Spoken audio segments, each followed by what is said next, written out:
Oh, I'm missing him. I was like, I just realized I lost the link. Supposed to go. There he goes. Oh, sorry. Can you? Oh, we got people in here. Can you? Can you put that link back in, Michael? Yeah. Okay. Okay. Sorry, we're having a few technical details here, but the guys will sort it out. I'm just sitting here looking, I guess, not pretty, but anyway. Yeah, we're sorry we might lose you here. We're trying to figure out how to do members only live streams from StreamYard. It's not working. All right, I'm gonna go members only. No, before I go members only, I'm gonna figure out. So where did it say after you went to lives and you hit edit? Let me see. Let me go back up there. Where did it say I was supposed to go to? I thought I was supposed to hit edit up in the corner. Maybe that's what it is. Delete, promote, undo, changes, create. I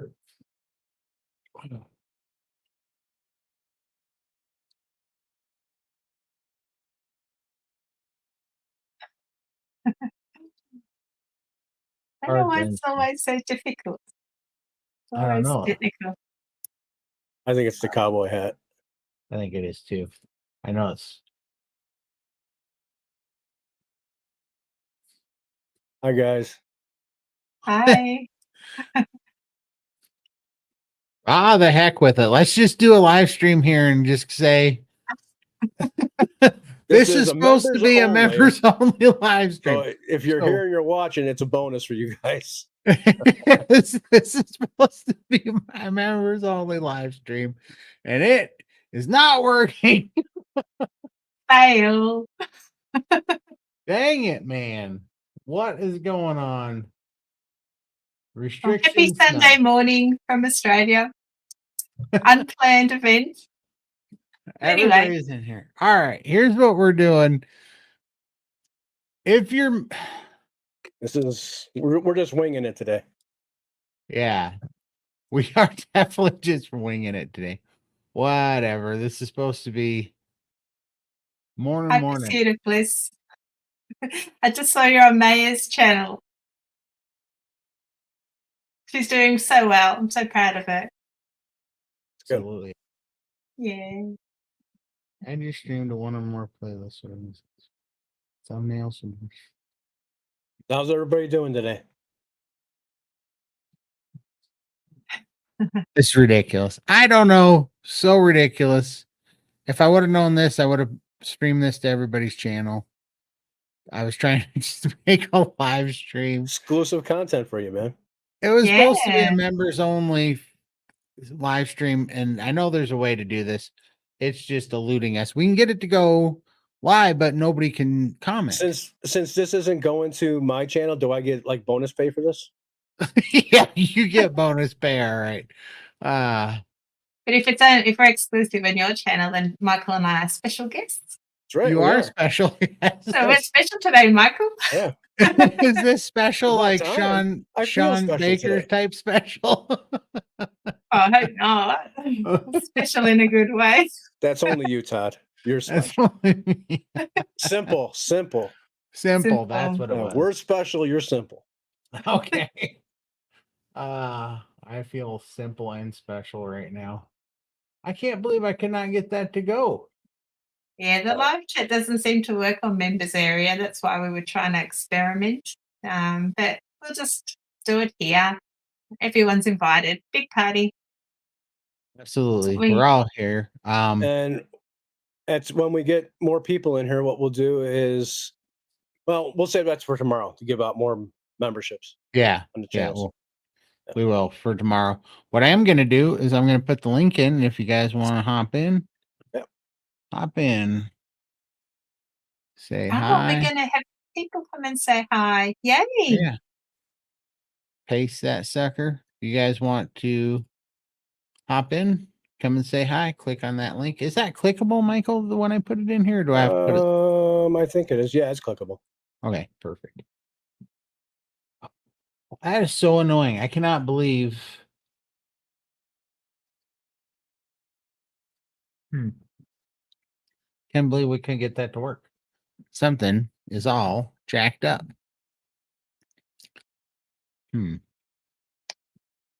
we'll have to mess around. I'll do some more research. Right on. But how is your guys' day going? Oh, good. 2 zeros.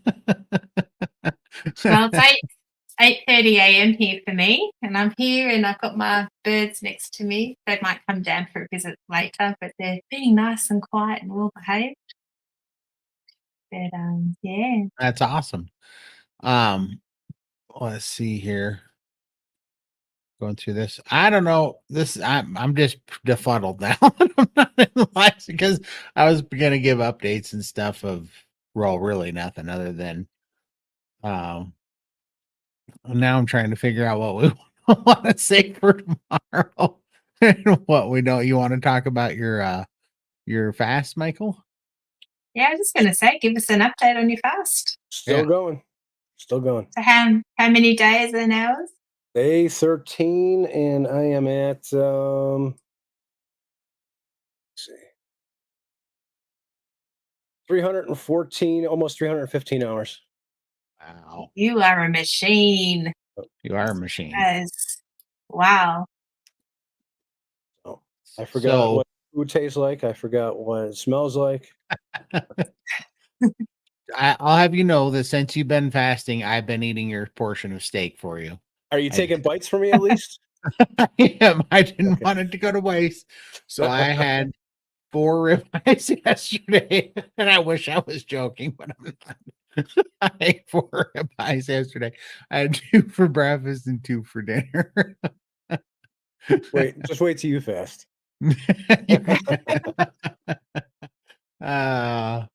Oh boy. I'm planning a 3-day fast from tomorrow. So yeah, I think 3 days I should be able to do okay without having the refeeding problems later. So yeah. Refeeding is no fun. That's a fact. Yeah. So I'm looking forward to that. I kind of think I've got the addicted to fasting kind of thing going on now because I just fasting to get back into it.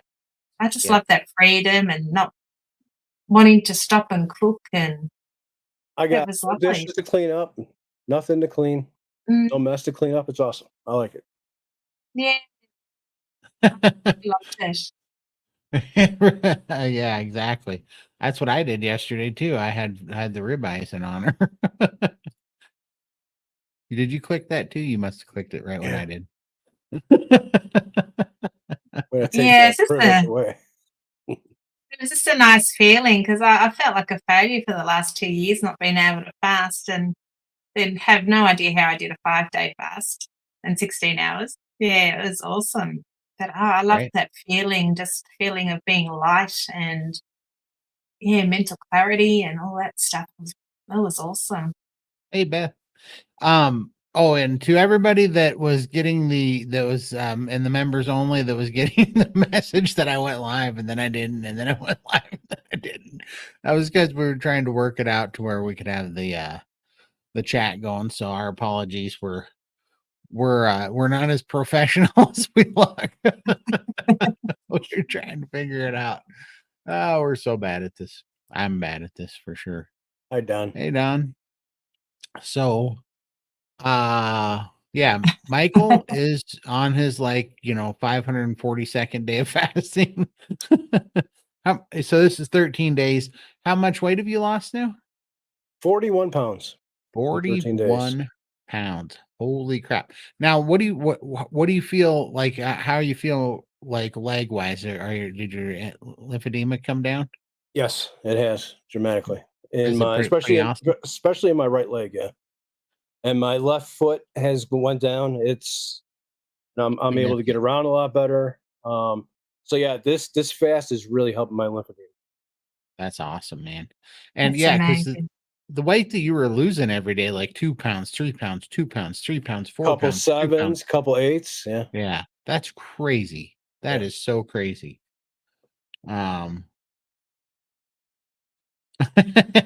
sorry, Mary. Here you go. I'm sorry, Mary. Sorry.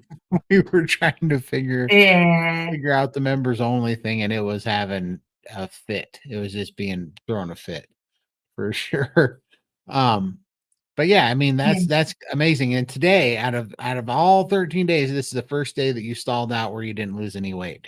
No weight loss today at all.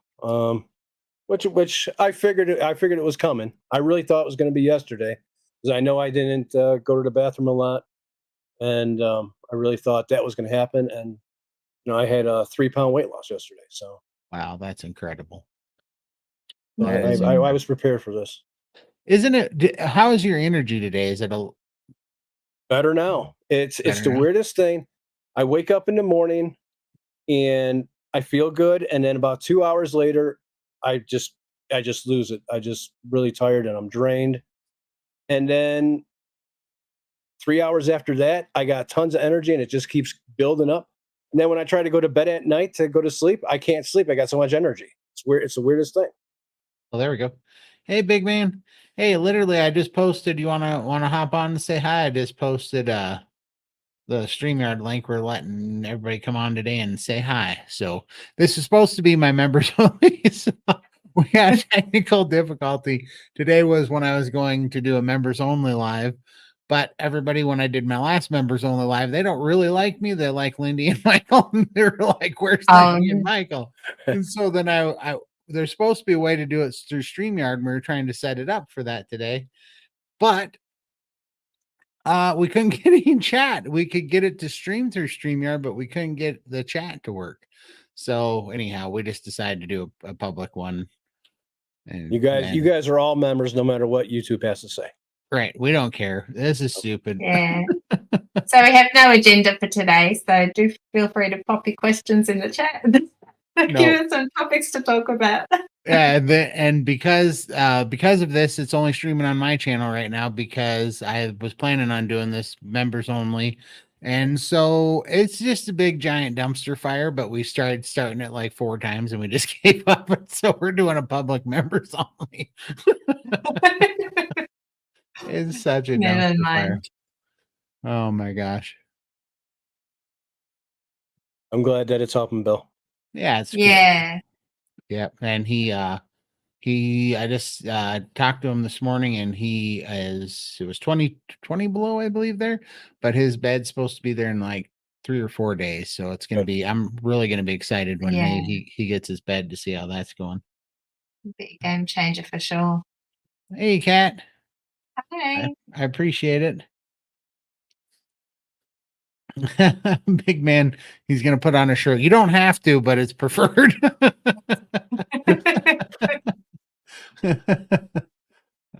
This is Rio. He's come to visit. He's hiding in my hair.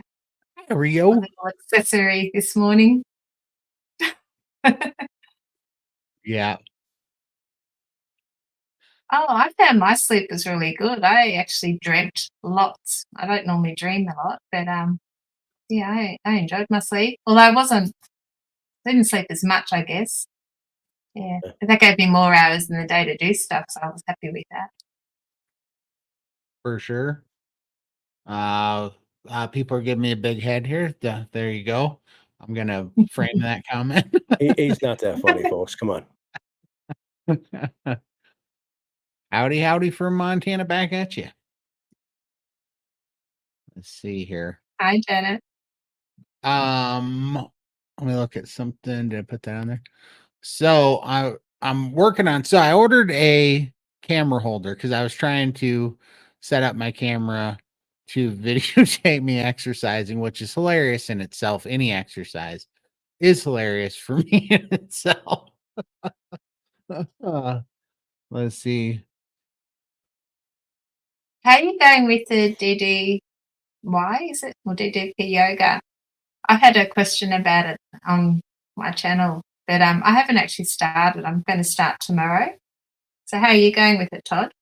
I started finding the it bed. any good? I started the bed stuff, and it's a little bit too easy on the bed stuff. So I'm going to the chair stuff, but I think that's going to be a little bit easy too. But I'm only doing it 3 days a week, and like I said, the first day I was watching the video that was telling me what the program was going to be.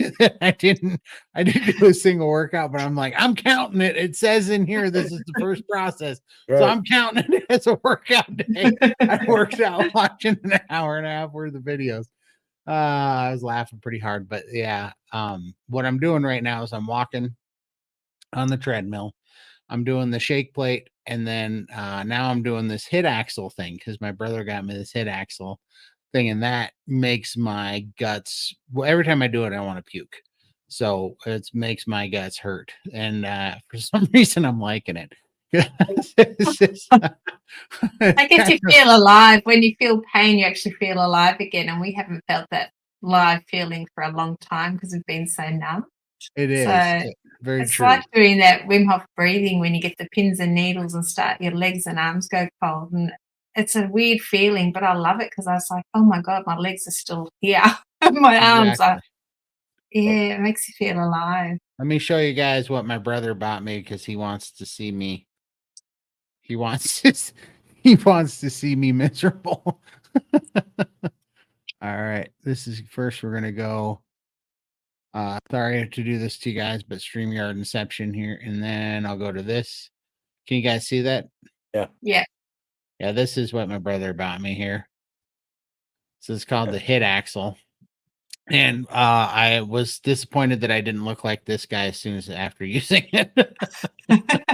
But that thing will tear up your guts when you're using it.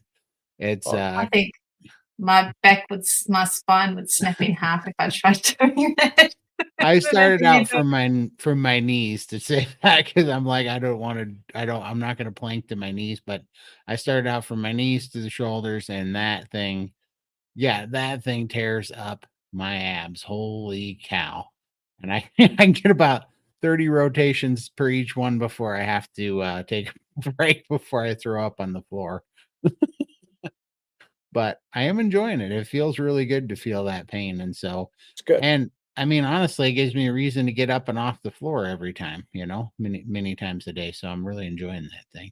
I'm just waiting for the time when he pops up on screen and he's got tape on his nose because he broke his nose. That might happen. All right. Who is hitting the buttons here? I'm not touching anything here. There we go. Oh, here we go. Here's Big Man. Look who's here. Right on. He's going to hit the button. There we go. Right on. There he is. Hey, how are you? I'm doing great. I'm fabulous this week, actually. I just got done doing a 5-day egg fast and had considerable weight loss this week. So I'm That's back on awesome. track. I'm down below 300 pounds once again. That's Awesome, man. huge, man. Congratulations. Yay. That's incredible. That is totally incredible. Did you notice any spike in testosterone when you're doing the eggs? Absolutely. Testosterone levels go through the roof about 3 days into it, maybe 2 days into it this week. But yeah, the wife's been kind of happy with this.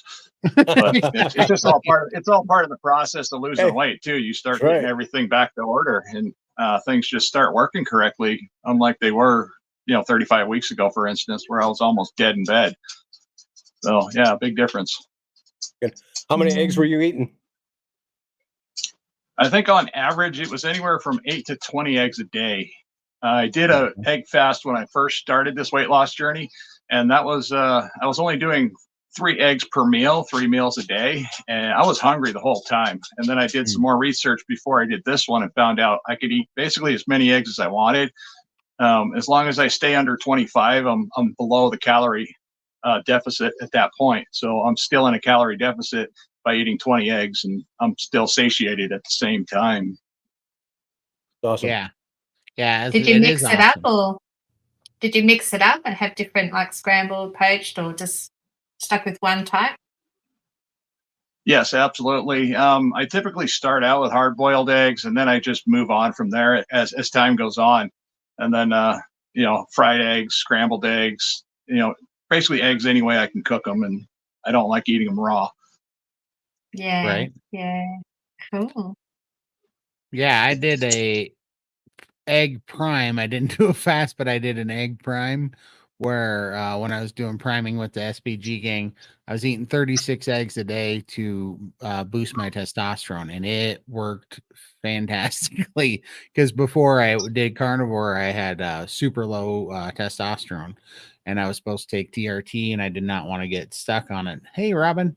So I started taking So I read about these guys that used to do, they say 36 eggs a day because of the whatever that precursor is, what do they call that? DHEA, I think, in the egg yolks. That is like an actual gear cycle of steroids for in the eggs if you eat that many a day. So the kind of the golden rule for the bodybuilders was 36 a day. So I would have 3 meals a day with 12 eggs in each one of them. And then that started to be a lot. I hated having that many yolks. So I started doing 3 meals of 15 yolks only a day. And then I would either drink them or mix them into my steak or however I wanted to get them down. But it did the trick when it came to testosterone. Now, something I did find amazing when I started getting into the eggs and all that was that some of the research I found out was that the eggs are used in the hospitals for sports injuries and stuff like that. So if you get a tear in a muscle or a shoulder injury, even in the rotator cuff, they'll prescribe like up to 30 something eggs per day to hopefully speed up the process of the healing. So that's a benefit there too. That makes Oh, sense. wow. Oh, we Hmm. got a question for Lindy. Oh, Lindy, what benefits did you experience after starting to take optimal amino supplements? How long before noticing any improvements? Oh, okay. Well, I didn't realize I had any benefits at the start. I was almost ready to give up until I heard Raymond and Todd talking about how they were losing fluid and going to the toilet throughout the day. And that's something I didn't even notice. I was doing that too. Normally, I'd drink through the day and I would hold all that water in my body until nighttime. I'd go to bed and sort of pee through the night. But since taking the aminos, I actually pee through the day. So my fluid and edema goes right down. And it didn't even click until I heard the boys talking about it. So it definitely helps with the edema. Getting that fluid out of my body, just feeling so much lighter on my feet, not as much joint pain. So that's been the main benefit. And literally within days, I was feeling that, just didn't realize it was happening. So yeah, so that's why it's good to do stuff with a group, because you can bounce ideas and hear what other people experience, and then it sort of triggers, oh yeah, that happened to me too. So I probably would have stopped it and not even realized it was actually doing me any good. So yeah. How about Yeah. you, Todd? You found the same, obviously. And what Yeah, else did obviously with the water. Well, I started growing hair, which was crazy because I lost all my hair when I was 18 years old. And then, but I mean, I was taking a massive amount. I was being Raymond's guinea pig, you know. He wanted to try some crazy stuff. So I was taking 150 pills at the time there a day, 150 grams of aminos a day, which was ridiculous. But he wanted me to do it until I overdosed on them because an overdose on amino is just a headache and a little bit of nausea. And so I did that, but I started moving a bunch of lymph fluid during the day. See, I could never really pee very much when I'm like during the day when I'm sitting in this chair working or moving around. I'd only pee once or twice a day. But even if I was taking my furosemide, my fluid pills, but then at night I would lay down and it would ruin my sleep because I'd pee like 7 to 9 times a night, and it was just yeah, wrecking my sleep. And I was moving all the fluid. Well, when I started taking all those aminos, I started peeing 5 to 6 times during the day. And that was huge because it was getting that fluid off of me in the daytime. I wasn't, and all of a sudden I started sleeping all night. Well, that was just this compounding healing because I was getting the fluid off me during the day. I was sleeping through the night and wasn't having this big problem. And I was already like I'd only take the fluid pills 2 days out of the week because I wanted to sleep, right? I couldn't take them every day or I'd be up all night peeing all the time, even if I yeah, didn't have much. So I didn't take them. I took them about 8 days out of the month, and I'm supposed to take them every day, twice a day.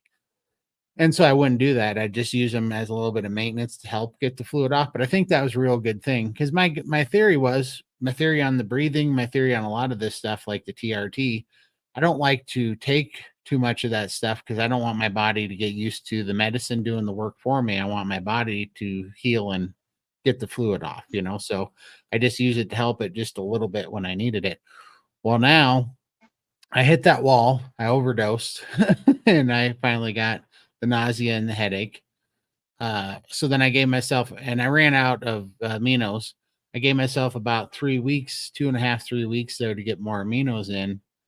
And I don't know about you guys, but I don't notice the difference as much when I start doing something new. I notice the difference when I start doing something new and then stop doing it later. Like if I do something new for a month or two and then I quit doing it, then I'm like, oh, that was making a big difference because now this sucks. And that's what I noticed about the aminos. When I stopped taking them, I felt off. And then when I started taking them on the second round, I was like, oh, these are making a huge difference. Like my energy level, my brain function, everything on the amino. So I'm still taking, I take 80 pills a day now of the optimal aminos. And I'm going to be doing that for the near future until I hit the wall again. I want to try to OD on them. And the reason why Raymond wants us to do that is because he feels like when you get to that point where you're saturated in aminos and your body can't produce it or, you know, process them anymore, and you hit that kind of overdose, then he knows you're satiated. You know, you're basically completely at capacity and you're completely satiated with your what your body's been missing. And so we can kind of get the maximum benefits on it. So that's what I'm doing right now. I think they're fantastic. Have you ever tried aminos, John? No, I haven't really. Although I did have a question for you. So I've never been able to get a decent answer on what priming is, and I looked at like the Butter Gang, or I can't remember the name of them right off. I have a bad time trying to remember. Steak and Butter Gang. I looked at their video, but they were basically doing a situation like this where they were talking and they weren't really covering the entire topic in detail. So I didn't know what it was, and I didn't have an hour and a half. So if you could just go over that a little bit for me and other people that have no idea what priming is, that would be helpful. Absolutely. The short of it is basically that, and this was absolutely true in my head, and this is true for a lot of people, is that being overweight and most people in their position,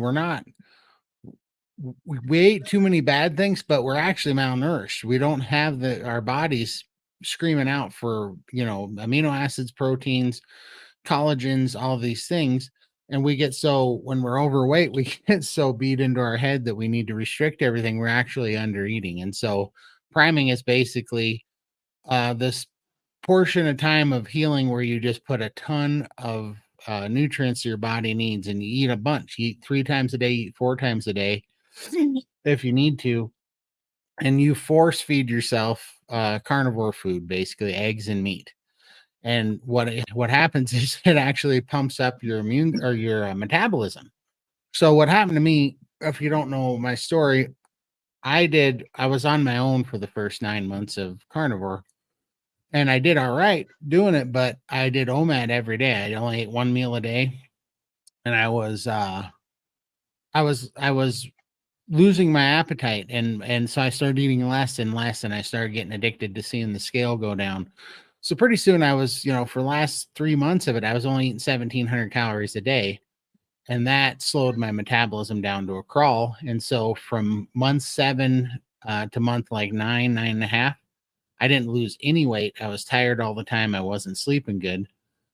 And so I went to the SBG and I started priming, and I had to go. I went from eating 1,700 calories a day to eating about 6,000 calories a day and meat. And lo and behold, my metabolism shot through the roof. I was burning up food. You had to see some of the meals I was eating there. And my I seen them. My appetite now is through the roof still. Like yesterday, I ate 4 big, like 1.5 pound ribeyes yesterday in one day. I ate 4 of them. And I feel great every time I do it. I put on muscle, my body heals, but basically it's about priming and putting a bunch of protein and a bunch of nutrients in your body, and then letting your body heal, and then your body regulates the weight. Kicking your metabolism back up, too. It does. And so all of a sudden, right, I went 9 months doing OMAD with 1,700 calories a day, and OMAD was easy. I was never hungry. I primed for 2.5 months. What happened was I gained a little bit of weight, but it's lean tissue. I And got he way, bulked up. He got I all got, yeah, I got bulked up. I was way stronger. straps. Yeah, just everything was coming back. I can get up and off the floor. My clothes were shrinking. You know, I had to order all new clothes again. My clothes were shrinking like crazy.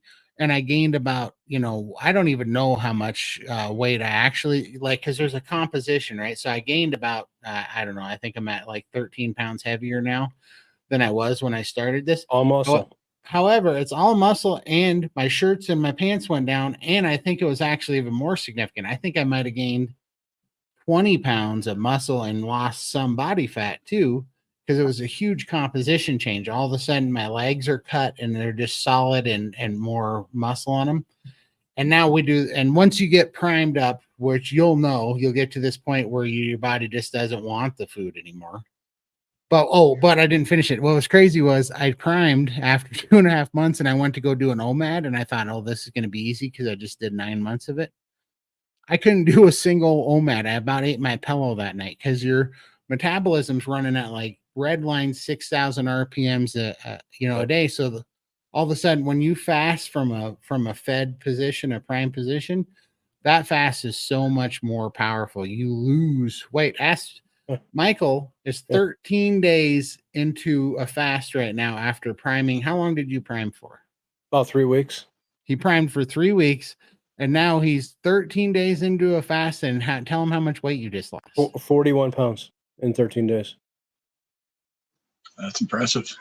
It's very amazing. nice. Wow. Incredible. And when you fast from a primed, so basically it's just, we've been malnourished for a long time.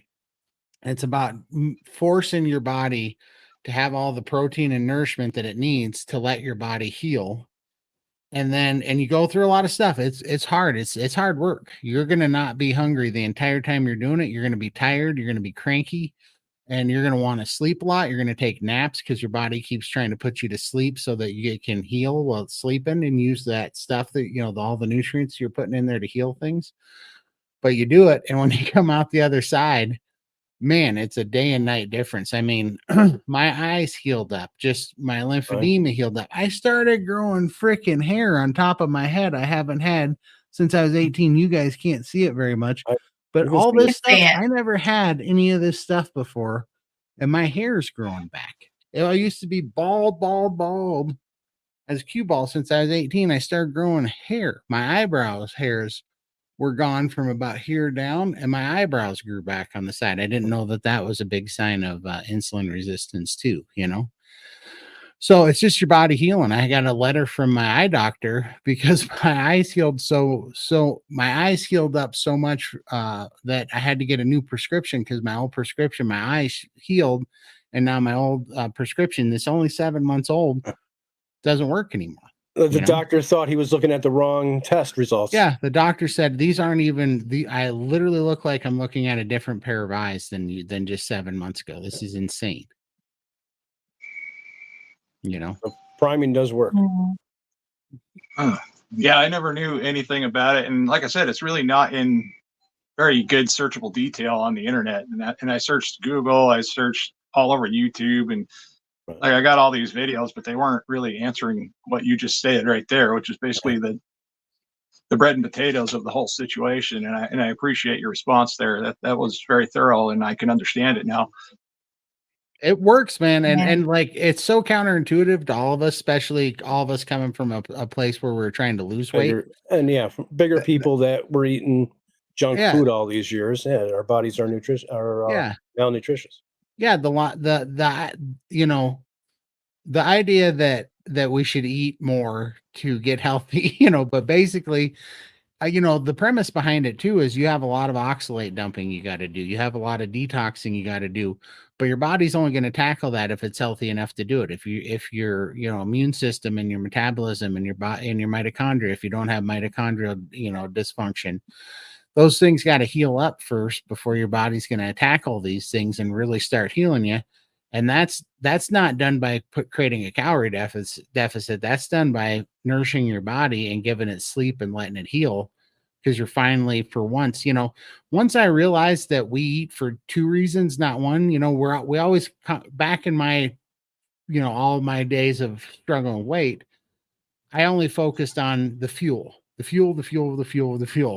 But that's not the only thing that goes in our mouth. We eat for building blocks and nutrients, right? Where our body's looking for these supplies to go build on, to repair the tissue. And when we're eating those empty carbohydrate, and vegetable filled, just empty calorie diets, our body wasn't getting what it needed. So we have this excess of nutrient deficient fuel that's stuck to our body, but we also are in a huge deficit for building blocks. And so it's all about healing, man. And then once your body's healed, the weight takes care of itself. Dude, this is so crazy. Yeah. I ate 37 pounds of meat in 4 days because when I was doing this, I got just ridiculously, voraciously hungry. And I ate 37 pounds of beef in 4 days. Never went poop in that 4 days. And I put 37 pounds of meat in me. And then after that went through, I lost weight. My lymphedema was better. And I took like a normal poop. And I'm like, where did like the other 36 pounds of meat go that I just put in? Where did that go? Your body just heals it. Yeah. It's incredible.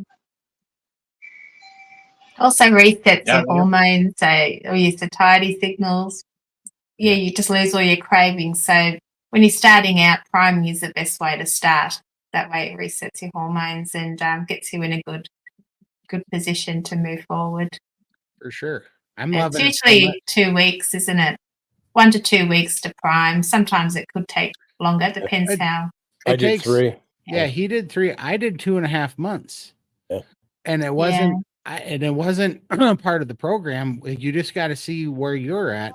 And what happened is that when I got about a month to 5 weeks into it, first of all, the first 2 weeks I was under eating so much, and I think I hurt my metabolism by doing OMAD for 9 months and being so strict with it. I think I really messed up my metabolism at first, and so it took like 2 weeks before I could even start to really prime worth a darn. But then when I was about 5 weeks into the priming, all of a sudden my body was healing, and you know what happened to me that was crazy? I quit chewing after 26 years of chewing Copenhagen long cut. My body didn't want it anymore.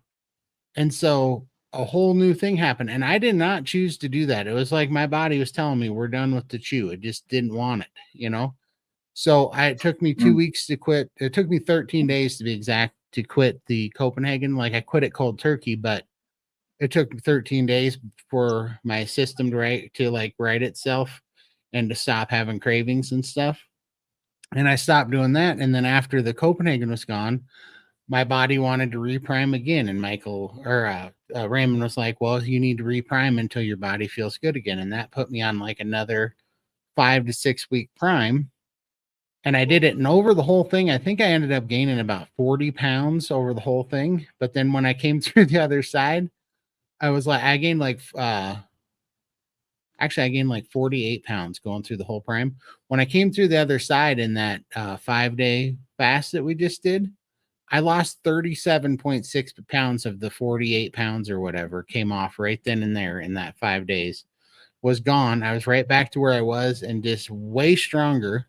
And now I can get on the floor and stuff and do this hit axle machine, which I'm coming from just a little over a year ago. I was stuck in a chair for over 2.5 years. I couldn't stand up. I couldn't get to the bathroom. I was on oxygen. And now I can get up and off the floor and do that hit axle thing. I don't make it look pretty, but I do it. Now you do realize that this whole conversation that you just had with me really doesn't compute with my old way of thinking. You know how we go through a process of trying to rethink everything as we're going, and his previous health and stuff like that's been explained to us throughout our entire life, and we're finding out now that it's just a bunch of freaking political nonsense to try to get us to either behave or just be controllable and not think for ourselves. But I did look back in time for when I was a kid, because I grew up on the East Coast. I was around a lot of wealthy children, and a lot of them were extremely smart. And I went back in my mind and I thought, when I stayed at those kids' houses, what did they eat? And their parents never had sugary snacks. They never fed them French toast for breakfast covered in maple syrup, which was usually fake maple syrup in my house. Um, yeah, they were just eating like mainly protein, and a very little bit of grain was served with each meal, and that was it. Like one little piece of bread was their bread, and that was all they got. And it just really got me thinking, especially with the mental clarity I have and the ability to actually speak now on camera and not be, completely camera shocked and shy like I was when I first started about 35 weeks ago. I mean, I was just edit heavy on everything I created. I sounded like a bumbling idiot unless I edited it down, and I had to do, I don't know, like 100 retakes of the same sentence at times. And it was just so frustrating. And now I can get on here with these lives and talk to you guys and feel pretty confident about what I'm saying now, which is, that's a whole 180 degree right there. That's a miracle in my opinion. For sure. My whole life has turned around in 6 months. Today is day 181 since I started, and my whole life has changed around. If you would have told me 7 months ago, if you would have told me 7 months ago that I would be up on here on YouTube talking to people and feeling the way I do and how much weight I've lost in 6 months, I would have told you you're crazy. And never once was I hungry, really. Sure, now I got hungers now that I'm on my fast, but I never suffered like I have with all the other diets that all these doctors told me for 25, almost 30 years to do, and I would starve and suffer. And this is a cakewalk. First month was hard. But after that, it's easy. Well, I think the first month, 90% of the first month is what? Education and just getting yourself set up in a way that you can tackle these things that you're looking at. And without the education to back your mental process of thinking and accepting the process, I think it doesn't work as well, because when we lose weight, like in the past, we just lost weight because we were told to eat a salad or go outside and exercise. And that was our weight loss. And we didn't know any better because that's how we were programmed as children. Absolutely. Yeah. And the whole thing, right, about, eat less, move more. Well, that's such an oxymoron. When you're sitting here and you're putting all this empty fuel, this poisonous, empty, toxic fuel in our bodies, and we're not giving it anything that our muscles and our tissue need to heal, and our metabolism and our mitochondria. And then you go put more strain on your body and stress through working out, white knuckling it, forcing it to happen. I was just talking to Raymond about this last night. Like, I'm excited that I get to work out, but I'm actually feeling bad about taping it, because 1 year ago, if I saw a video of a guy working out and losing weight, I would not watch it, because I like the idea of working out. Then I couldn't get to the bathroom to go to the bathroom. Like that was a workout for you right there. That was all I could do in the day. So to watch somebody losing weight, lifting weights and stuff was just like, I'm just trying to figure out how to breathe and wake up every day, because like I'm not sure how I'm going to make it through the night. So it's just so stupid. But the reason why it's so amazing to me is because I get to do these things now, because my body healed. The diet, the food healed me.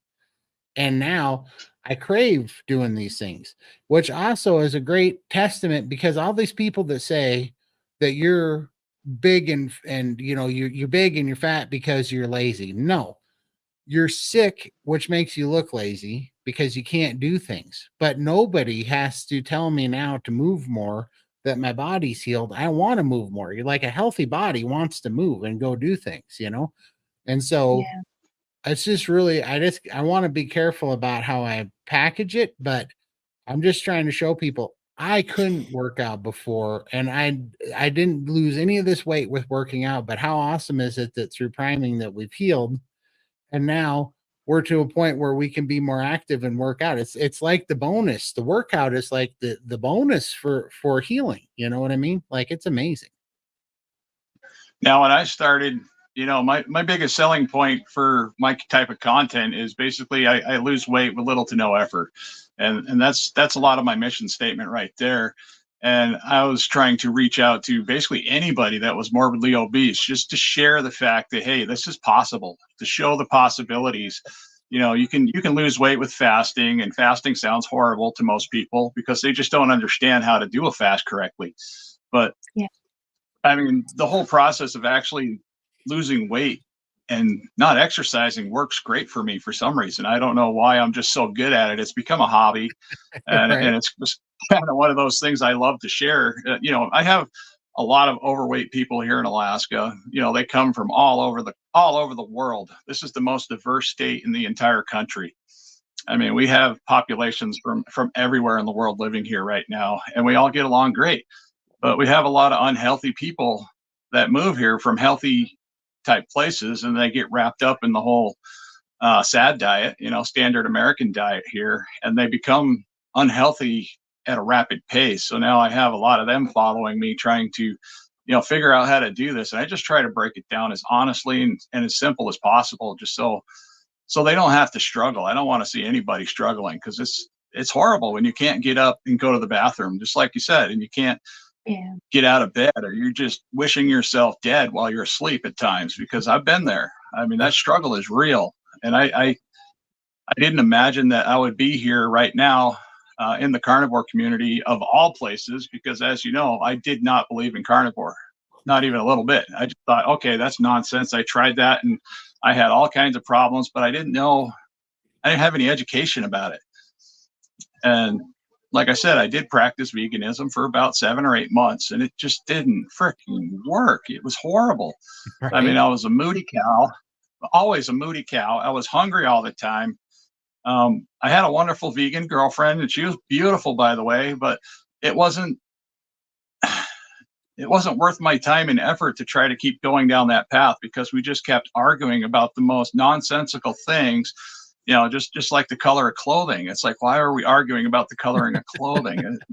I just couldn't keep going down that road. So I had to stop, and I went back to being unhealthy, because being unhealthy was happier than being miserable with a pretty girlfriend. Right. For sure. Absolutely, man. And the biggest thing is this is the proper human diet. This is healing, this healing all of us. And that's what we just got to show people, is we just got to get healed and be healthy, be truly healthy, not wigged out. I mean, that's what I keep talking about, this thing with the Copenhagen. And like, I used to be a raging gambling addict when I was younger, and I quit. But even when I quit, I was still craving it all the time, like it never went away.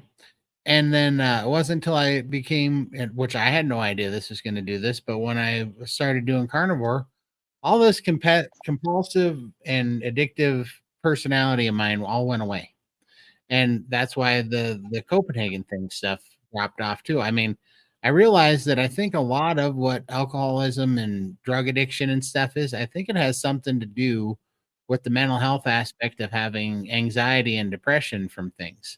I think it's just it's a weird way of medicating, I think, and escaping all this sickness or whatever, this unnatural kind of chemical imbalance that we all have when we're eating the wrong diet. And so yeah, I mean, it's crazy. It's just such an incredibly healing way of eating, and that's what I love about priming. And then once you've primed, then you can do a primed fast, which helps you get rid of the extra stored bad fuel and toxins that you had built up over a long period of time of eating the really crappy food, basically, And I'm quite enjoying it. And I mean, we're all just a testament to this, that this works, because I didn't do any of this by willpower. I didn't do any of it by exercise. And I thought that this was a Hail Mary of a try. Like, I didn't think there was any real, I didn't think it was going to work. I was too far gone. I was 715 pounds. There's like no way this was going to work. I could work, I always was like, might work for somebody else, but I'm too far gone. And now look at all of us. I mean, just in a short period of time. Michael, you're down like how much weight now? 6 months, 162 pounds. Wow. Incredible. Congratulations. Yeah. Well, what about you, John? How much weight have you lost? I know you dropped a lot. Tons. Let's see. Right now, I am over I'm down below 135 pounds as of this week. Finally, again, like I said, for the second time, because last week I implemented exercise in the routine before I did the egg fast week. And when I did the exercise, I didn't realize that it was going to shock my system in such a way that I was going to actually put the pounds on. Like I put about 9 pounds on. And that really put my brain in a loop because, you know, like Todd said earlier, we get addicted to seeing the numbers go down. Oh, not and up, as soon as I saw that, and I do my videos as honest as possible. I get up with my cats at like 3 o'clock in the morning. We walk down the hall and I just set up my scale and I do my weigh-in. And then I always weigh myself 3 times, you know, regardless of what it says on the camera. I just want to make sure I have an accurate weight. And, you know, I usually take the highest number of whatever reading is there because sometimes it reads just a little bit differently. But Todd, I had a question for you. I wonder, because I'm going through something now, and it was one of my major updates for this week's video. It's later on in the video, and it has nothing to do with the title. But I am making a really serious push, and I'm twitching right now because I'm making a push to quitting smoking and also to quitting vaping. And I'm just trying to just get through the day for the most part right now.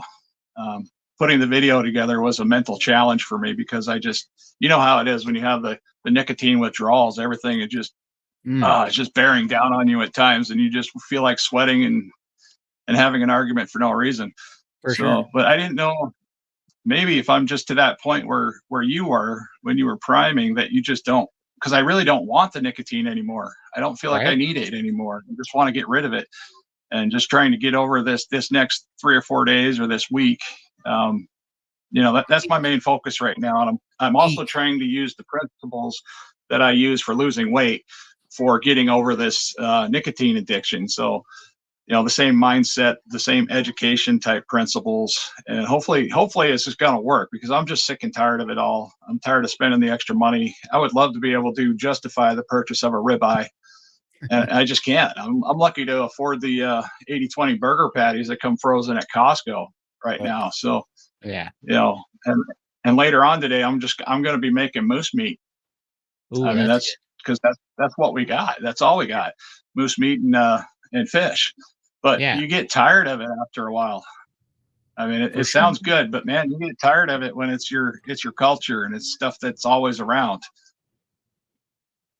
This is, yeah, absolutely. And so first of all, I would say eat, and it doesn't have to be ribeye, but eat through this craving. This is what Raymond told me, and it really did work. He was like, look, so for me, something I don't eat normally is cheese, dairy, because it's a stalling food for me. But it's also, I love aged cheese. It's like one of my favorite treats. And so I'll have it on special occasions or whatever, you know. But for the most part, I'll never have it. When I was doing that, Raymond said, go ahead and have dairy if that's what you want. Like, don't worry about gaining some weight or anything, or stalling a little bit when you're quitting the nicotine. What's good is about using a little bit of food endorphins to help get over the cravings for the nicotine, you know, but don't go off carnivore. Don't start a new sugar habit to get rid of the nicotine habit. But you can have some of your favorite carnivore treats that maybe you have cut out that, you know, that are putting a little bit of weight on you. Number one, that, but I also think that the amino acids did help with the nicotine. But I credit it all to priming and just my body being healed and wanting to, because just like you said, I didn't think I was ever going to quit chewing. I just didn't. I was chewing almost 2 cans of Copenhagen a day. Had been for 26 years.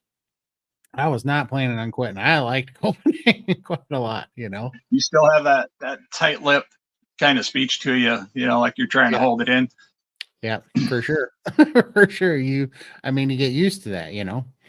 But but yeah, it's crazy, man. It only took 13 days, and I literally haven't thought about it. I got nervous after I went out and got in the car like a month and a half after quitting, and I thought I'd gotten rid of all the Copenhagen. There's 3 new cans sitting in my car, you know, because and it was just sitting there, and I was like, oh no, you know, so I got nervous. I know that feeling really well, because sometimes, like with cigarettes, you buy extra cigarettes or you buy extra vape juice, and then all of a sudden you just have to like use it because you're justifying the eat everything on your plate principle we grew up with. Yep, exactly. And what was crazy though is I saw it and my initial reaction was panic. And then I'm like, no, wait, I'm fine. And then I left it there and it still sits there. And I'm like, I don't even care. It was fun to not break with it right there in my presence and not need it. And I was like, no, I'm not worried about it. And it still sits in my car. And it was only because I enjoyed the temptation sitting right there and knowing that I was so over it that I didn't need it this time.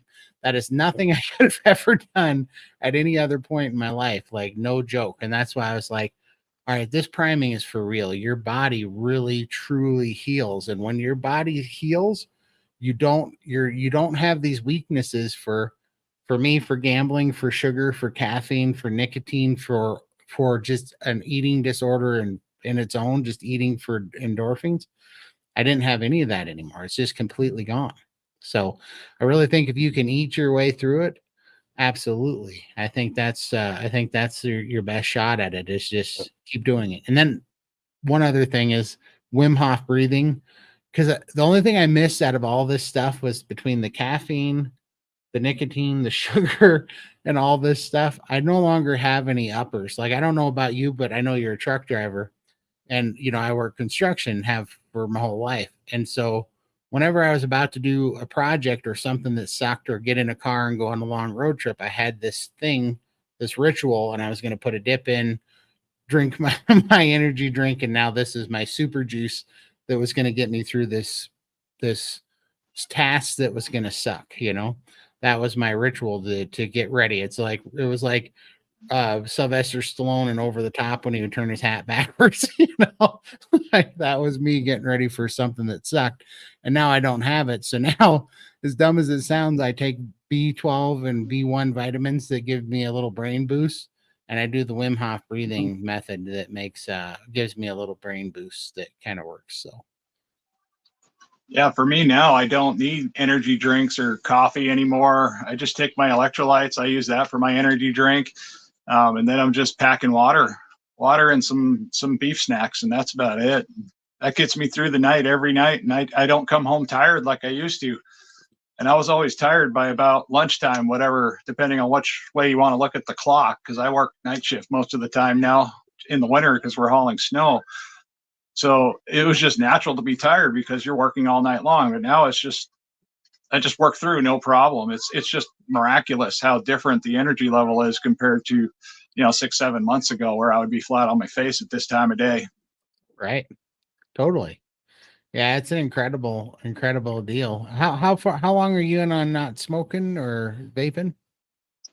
I had my last cigarette. It was Monday night, early Tuesday morning through the shift. And I just had my last pack of cigarettes. And I called my wife and I said, well, this is my last cigarette, dear. Just letting you know that I'm going to be moody for a little while. So, we've been dealing with that. Thankfully, she's a great wife. And, yeah. And then a couple days after that, I ran out of vape juice. So I put the vape away and haven't touched it since. I have been using these silly little things here, these Zens, and they're only 3 milligram, but they're helping. Even though I almost had a real hard time earlier today, but they are helping a little bit. I'm finding myself meditating to myself in my brain more often, just putting my head down and just thinking and just trying to just struggle through the pain, because it's annoyingly painful. I don't know why it's so hard. It's probably why I haven't quit since I was 13 years old. I just keep going. And it's the most annoying addiction that I've ever had. I think even if you, I don't know. I think if you can drop even the Zins, I think it's a lot like sugar for me. I couldn't have any of the nicotine in me at all. But if you can make it 2 weeks, I think you can get it. But don't be too discouraged if you can't, because I think all that means is you might have to really do the priming protocol with like SBG one time, like go through like a 4-week priming protocol, because I wasn't ready till I did it. Like I was 5.5 weeks into the priming protocol, and I had to really eat like I meant it for 5.5 weeks, and then then my body healed enough to be able to drop that. some of it, I'm no expert in this, but I think some of it, your body has to be healthy enough to be able to quit. Like, I think even to, to drop that thing that your body's used to and to deal with the toxins, I think your body has to be in a healthy enough spot that it can. And I felt like that's what happened to me. Like, I finally got to that point where my body said, okay, we can handle getting rid of this junk now. So does anybody else here have any annoying addictions, besides me and you, Todd? No, mine are all gone. I got rid of That's them 6 amazing. months ago, man. Depression's gone, anxiety's gone, all that stuff that bothered me before. Hey, Bill, And I I see never you. smoked. But John, I think you quitting smoking would be the best thing for you, man. Absolutely, man. Yeah. And don't focus so much on the scale. I mean, you said you were exercising. Muscle weighs more than fat. So as Todd was saying before, look at the composition. That's more important than the scales. Like, you get fluid, your muscle, so many, things there that can affect the scales. So don't focus too much on that. Focus on the healing and quitting smoking. And that's a fantastic goal of yours. And if you can get through that hump, you can worry about the scale a bit later and get back on track. But just that should be your priority now is quitting that and optimizing that side of your health.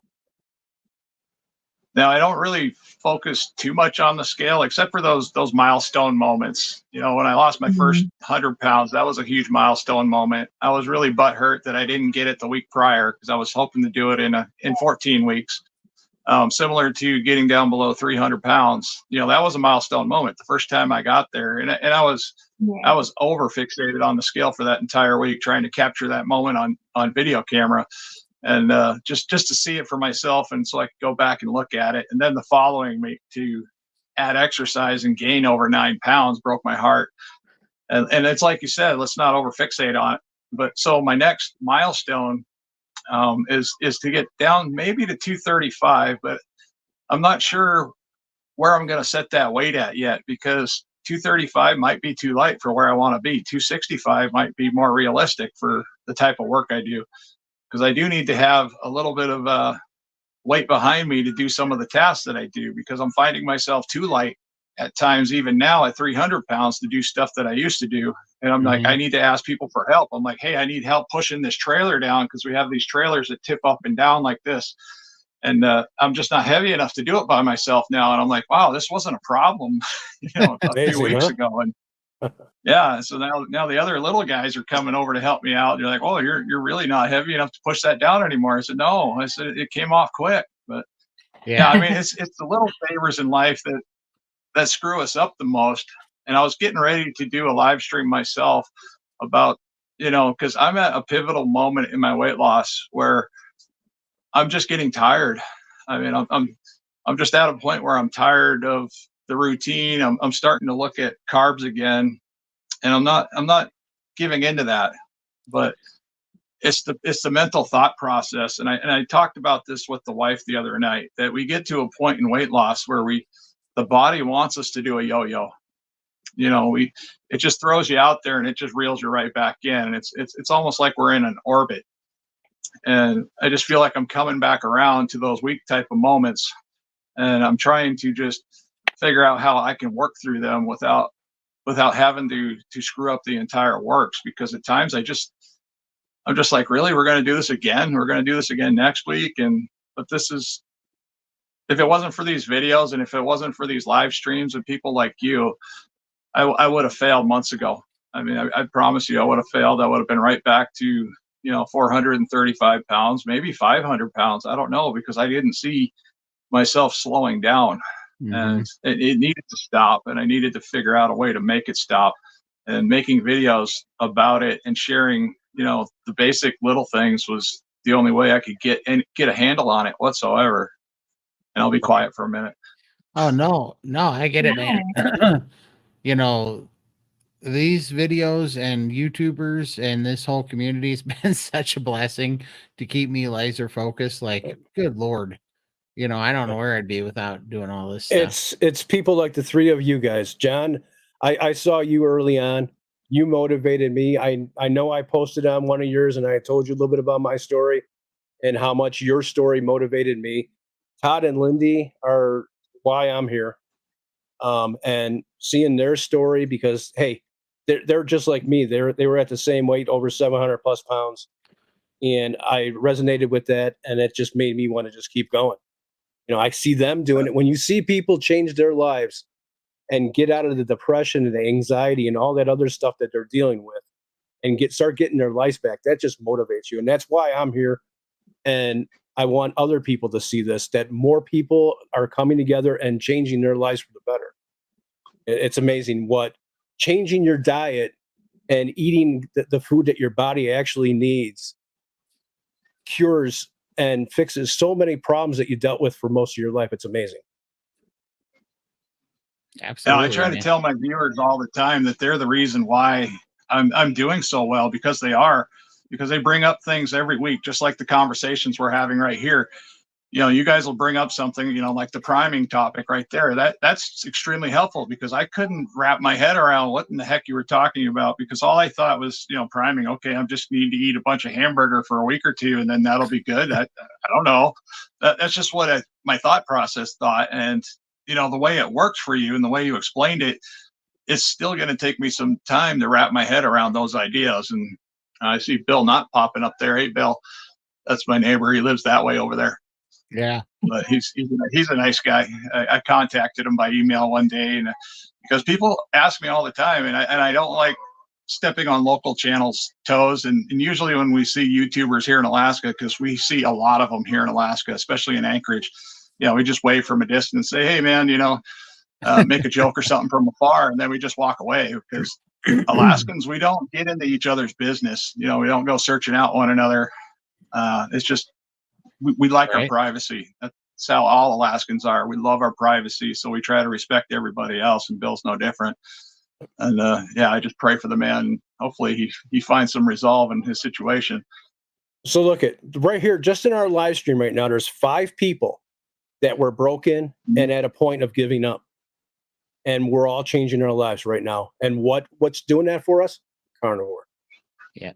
Well, the carnivore and carnivore community too. The community is amazing. I love this community so much. Best community I've ever been with online. And I've been online since I was 12 years old. Yeah. So it's a very long time. Absolutely, man. No, it's there's so much good that's coming out of this, and I look forward to you know, like every, you know, I just hit my 12-month anniversary here at Carnivore, and I am so looking forward to my 2-year anniversary and my 5-year anniversary, because I cannot imagine the healing and the change that's going to happen in that amount of time. You know, look at Lindy. You know, she's the superstar. She's down 500 pounds, you know. Incredible. Yeah, Lindy, you came out of nowhere. I mean, it was just like you came swooping in the scene like that, and I was just wow. And you know, it's like Michael as well. I mean, me and him did have that. I remember that discussion we had early on in one of my feeds, and I was just like, and then I just couldn't put 2 and 2 together, because Michael has an odd picture of a dog, I think, for his avatar. Yeah. And I always associate a lot of pets with women. So I was thinking Michelle instead of Michael. He dipped out there. Oh, there it is. But yeah, I always associate a picture of an animal typically with women. And so when I see Michael, I think Michelle for some reason. But and then when I realized he was part of your thread, it was hard for me to put 2 and 2 together. I'm like, oh my goodness, this is that person there. I said, I recognize that person. And I believe I saw you in it was Carnivore Scott's live stream that one day. Yeah, when you came on, I remember that. Yep. I did, and I still can't get my image to flatten out. I have to use my cell phone, so when the battery dies, I'm pretty much out of luck here. But I'm not plugged into a power bank or anything like that, so I'm kind of stuck with this vertical image here. It wouldn't let me change it for some reason. I tried changing it before I came in, and I hit a button and accidentally came in. No worries. Oh man, yeah, I appreciate you coming on. We've been trying to connect for a while, but I know your work schedule and your time zone's crazy for ours too. So Now I always have an email attached to my description section of my videos, and an email is attached to the description section of my channel as well. And I respond to a lot of people because there's a lot of people that they feel nervous about either talking in the threads and the comment sections and stuff like that, and that's fine. So they reach out, through the emails, and we correspond that way. I also talk to a lot of other developing channels right now, even in the carnivore industry, that are just trying to make better videos. So we go back and forth, and I give them little tidbits and secrets that I learned along the way, and hopefully they'll help them make some better content as well down the road, because it's all about getting the message out. And if I can't be quick, I got to be quick, witty, and entertaining is my goal. And to keep you entertained just enough so you'll hear my next statement if you're bored with this one. So this is why I add the cats. I'm always changing camera angles, showing you this room right here, and there's a lot going on in this room, and hopefully that keeps people busy enough to actually hear the next thing I'm about to say, because sometimes I'll trail off into some interesting conversations, and I do that like right now. I just trail off into some stuff Right. that's not exactly relevant, but it all has something to do with the big picture of things. Absolutely. Yeah, I appreciate it, and I get this. I have the same problem. You got to speed on the quick and witty part, but we try to do our best. But yeah, we just like to get on here. We all have so much in common. That's why you don't see me doing a bunch of videos. I have to start making more videos because I know that I'm missing the bandwagon by not putting out more content. But the reason why we do these lives is because they're just so easy just to talk to friends that are, we're all just doing the same thing and have, sharing our success, But Todd, I really love your story. I love Lindy's story and Michael's story too. And these stories are, I mean, they're who you are, and it's stuff that I'm interested in too. I mean, I'd be interested in all of your stories in detail if you guys could ever get them out on video, and I think other people would appreciate them. And it doesn't mean they're going to get thousands of views, because I know I've made a lot of videos that don't get thousands of views. I mean, occasionally I'll make a good one, and that's rare. That is rare. That's the video that runs the channel for the entire year. And then I'm hoping I might get another one that might do well. But I can't do a video like that if I'm just doing a weekly video. I can't put enough effort into, because my good videos take me 2 to 3 weeks to produce. I can't do a 25,000 view video in a week, and some people can, but it's very difficult unless you got a crew. I'm literally working at my kitchen table and in my living room with a bunch of screaming kids and cats doing random things, and it's just sometimes it's too much to handle, and I just can't keep it all in line. But Absolutely. all right, I'll hush again. Sorry, I keep talking a lot. No worries. I appreciate it coming on. Also, I got to give a little quick shout out because I've been watching the comments. So yes, for sure. This is not our normal 700 plus and counting down. This was supposed to be my members only live stream. That's how bad we are at YouTube. But I was trying to get it to go. Like I did a members only from YouTube last week. And everybody's like, where's Lindy and Michael? They didn't want to hear from me. So I'm like, I got to get Lindy and Michael in here. So the only way to do that is through StreamYard, but there was supposed to be a way to do that. So we set it up and we did get it to go members only on YouTube from StreamYard. No chat. The only problem is there was no chat. So we weren't going to be able to talk to you guys at all. So it was a nightmare. That's no fun. No, we tried 4 times because we couldn't talk to you guys. So this ended up being my members only, not members only live stream. Exclusive, man. Exclusive. And that's why it was just this just happened. So we're just here doing an impromptu public live stream, but it's only being streamed to my channel because it was supposed to be my members only, and we're trying to figure it out. It just turned into a wreck, but I'm loving it because John was able to come up and we're able to talk, and you guys are able to come in and chat with us. Also, we'll put it out again, but just like John popped in here, if you guys want to say hi and be part of the conversation, here is the StreamYard link. You click on it, you hit a few buttons once you get in there, and you come on in, and we'll put you on the show, and you can say hi to me and Lindy and Michael and John, and be part of the conversation if you like. Just wanted to throw Yeah, it love out to meet someone. Yeah. for sure, and hi to Rio, right there. And meet Rio. This one doesn't talk, but He goes after toes, though. He goes after toes like a lion. Yeah. But yeah, that's awesome. Yeah, what we're gonna have to get together, John, one of these days and swap interviews if you would like to, on and do like a 700 plus interview with you and so on and so forth. Now, I don't know how you're doing now you've made short videos out of these live streams. I don't know how you do that without getting a reuse of content. That's Michael's department. He does it. Yeah, we really haven't done that. Out of the live stream? Oh, yeah. No. Oh, okay. Yeah, I was just trying to figure it out, how to make that stuff work. Because I see other content creators doing similar stuff all the time, making short videos. And then when I try to do it and I upload it, I get it taken down right away, and it says reuse of content for some reason. And I'm just like, I'm obviously missing some part of the equation here, because it's just frustrating when everybody else can do the same thing, but I try it and it fails.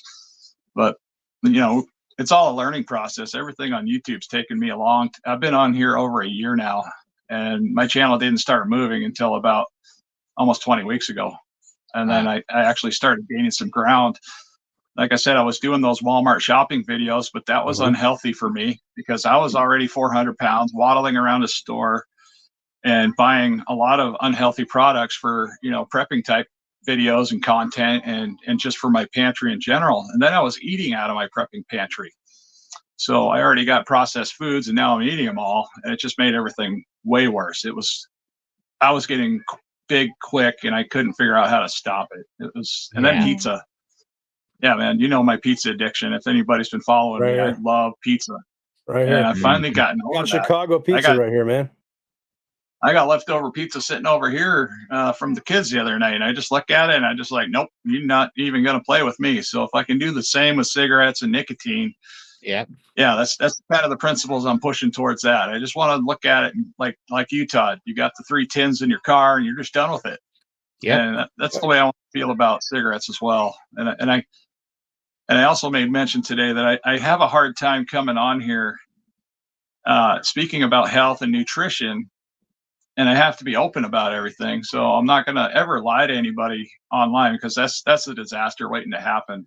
About me quitting smoking, and then all of a sudden somebody catches me smoking. That would be horrible. I mean, that would just ruin me. Let alone personal embarrassment. Do you watch Jordan Peterson ever? Jordan Peterson. Refresh my memory who that is. So he's the psychologist from Canada. Very popular. His daughter's Michaela Peterson, she's the one that named the Lion Diet. It gave the Lion Diet its name. Like, she came up with the Lion Diet. It doesn't pop in my head, so I'm guessing no. So check out Jordan Peterson online. You're going to get addicted to Jordan Peterson. I can tell by the things that you like, you're going to like Jordan Peterson. I love Jordan Peterson. I'm addicted to that dude and his content. But one thing that he says is he challenges people. In my opinion, he's the smartest mind on earth right now. And I'm not just saying that, then many people would agree. Okay. Jordan Peterson's a genius, literally and figuratively. But at any rate, he says he challenges people to, he always says, tell the truth, or at least don't lie, right? Because you could be mistaken, but not intentionally lying, right? And to kind of take that, he said it'll be the craziest adventure if you go on, and the most rewarding thing in your life if you, at all costs, tell the truth and don't lie. Try to tell the truth, but at least don't lie in all situations, even if it's awkward, it's tough, even if you have to hurt people's feelings and, go against the grain and be controversial and all those things, but do it. And I'm on board with that. That's what we've been trying to, or online here, because it's fun, right? To not have to cowtail and to the vegans and whatever, and you just say what's really happening, and take it or leave it. When you fail, you tell everybody. When you don't, when you're successful, you tell everybody. And it's really been very, very freeing, because we all make a lot of concessions for people's feelings and for controversial situations, and we try to smooth things over. And going extreme to the other ditch, into not caring about controversial topics or people's feelings or status quo, it's kind of fun, and it really does seem to help a lot. But it gets to the root of the problems and the real answers. It's pretty awesome. I love controversial topics, and I also like talking about poop a lot, as everybody knows here, because it's a part of the process. I mean, pooping is a part of carnivore. It's a part of being a vegan. It's a part of everybody, because we, Democrats and Republicans both poop, and it's just a part of being human. So keeping that out of a conversation just seems fruitless to me, especially when there's dramatic changes that happen, especially throughout the process of how we eat. Because, like this egg fast, for instance, I did a 5-day egg fast. I only pooped every other day. So, and it's just because, eggs don't produce that much, and we're going to absorb 90% of it. So yeah, not pooping for a while is perfectly normal. But I always say that all good conversations have to end in poop. And I do have to get off here. My battery is getting ready to start chirping. Right on. But I thank you guys for letting me join in today. And I really appreciate your definition on the priming. Yeah, why couldn't I think of that? Well, and shoot me a message. We can swap phone numbers if you want in an email, and then if you have any questions, just shoot me a text, and or I haven't been able to locate your email, Todd. Oh, really? It's under my about page, but it's at the carnivore. It's the carnivore cure at gmail.com. So that's easy enough. Okay. Yep. All right, I'll go check into that right now, and I'll send you something real quick, just so we can keep in touch back and forth a little easier. Yeah. Because I respond to everybody quickly. I mean, that's the basis of my channel. Is you send me a message, I'm going to respond to you in lightning speed, because I'm up 24 hours a day sometimes. So and I just and all of my peoples are important to me. Even the ones that don't like me, I try to respond to them with a loving response too, because that's just, I love my haters. I mean, I don't know if I'm just a weird bot, but they drive me to be more successful. And I know who they are. They're not secretized or think they're being sneaky. They're there, and I love them. So I just use them as my fuel, and I just keep on going. And I think we all should do that too. If anybody starts hating on us, because I saw somebody hating on you in that one video that I believe Sean Baker did, where he made mention of you, and somebody was saying something stupid in there, and all I wanted to do is just grab my phone and just start mad thumbing like my wife does. And I was just like, okay, I'm just gonna refrain, because that's all this guy wants is the attention. Yeah, and I don't give it to him. What I did tell him is, I said, look, I understand you have questions, because he was one of those guys was talking about, it's impossible to be 600 pounds when you're 14 years old, which is hilarious, because I'm like, it's not only not possible, but I mean, it's like, I know other, I don't know a bunch of other people, but I know people that were close to that, and we're, out in the country and stuff. And when you're working, when you're young, that's out in not the fields, right? Yeah, well, that was another thing. He thought I said I worked in the cornfields or something, because I said the field. But as an electrician, when you work in the construction field, it just means that you're not in the office. You're out on, you're out on a Job site.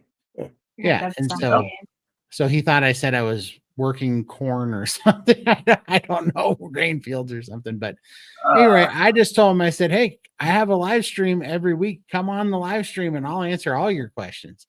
Like, just come on. If you think it's not real. I've gained some really good viewers doing exactly the same thing. I just approached them politely, and I said, hey, we talk about this stuff every single week on my channel. I said, if you want, you can learn how to lose weight without exercise. But if you don't want to learn how to do that, then that's up to you. Right. I mean, it's really simple. I mean, just manipulate your feeding windows and stuff like that, and I lose weight in my sleep. And it drops off quick. But that's not the end goal. The end goal now is just to be healthy. So, I mean, I could drop all of this weight off to 235 and be the most unhealthy person that lost weight in record time. But now I've realized that if I'm not healthy in the process, there's really no point in the weight loss. So I need to do it in a healthy way. So I have to slow it down. Nothing has been They more clear to me than being in the SBG gang and watching the calls where there's a bunch of SBs, yeah. people that are trying to lose weight, but there's also a bunch of people that don't need to lose weight that have terrible health problems, autoimmune problems, digestive problems. And it's like, you know what? We all have the same disease. These are just different symptoms. Like you could be really big, you could have an autoimmune problem, you could have digestive problems, you could have mental illness problems, but it all comes from not being healthy. And that's honestly, I think we all have those same things in common. So losing weight, I love what the SBG gang says too. They're like, there's no correlation with weighing less on the scale and being healthy. Like that's a misnomer. That's a fallacy. Being healthy produces, like your body will self-regulate and take the weight off you once you're healthy. But if you just focus on losing weight at all costs, that's not going to like de facto make you healthy. In fact, you could get very unhealthy if you do it wrong. Well, that's what I learned with fasting is that my doctor even brought it up to me. He said, is fasting sustainable? Can you do this for the long term? And at the time I was like, I'm doing so well with it right now, so I don't see why not. And then a few days later, I really thought deeply about what he said. And it was one of the best things he probably ever said to me, because it's what's gotten me to this point now. I went down the keto path, and then I went down, ketovore, and I'm pretty close to, getting carnivore figured out. I've gotten rid of all the sauces. I'm backing off the cheeses and stuff like that. Because cheese, like you said, Todd, it does slow you down. It slows your weight loss down. If the cheese isn't fatty enough, like those mozzarella cheese sticks that screwed up my weight loss one week.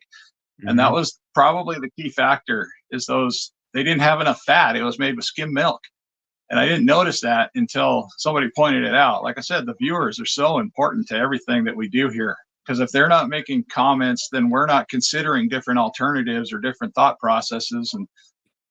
And plus, like the off-scale victories, I mean, I would have never known about half the off-scale victories that I've had already if people didn't mention it, like the eye floaters. I think it was a Dr. Berg video or something like that I was like, whoa, my eye floaters are gone. And I'm looking around. I'm like, wow, where'd they go? They used to be right there, and now they're gone. Yep. I mean, I wish I could get better eyesight like you experienced, Todd. That would be amazing, because as far as my job, I got to be able to see the traffic lights. And, it didn't happen until I was taking aminos and priming, and then my eyes healed doing aminos and priming. So that's what all these things went. Oh, they were so right about priming. Like I was missing this step. Sure, just eating carnivore, you will eventually get healthy and your body will heal. But it's like when you prime and you force it into overdrive, it just speeds up the process, and it's just like you're on steroids and your body's healing. You have all these, all these building blocks to work with. And because I saw so many positive benefits and composition changes, right? Like this sounds dumb, but I'm in bed now, like scratching my leg going, whose leg is that? That's not my leg. Like my leg doesn't feel lean and strong and have like, muscle fibers in it. Whose leg is that?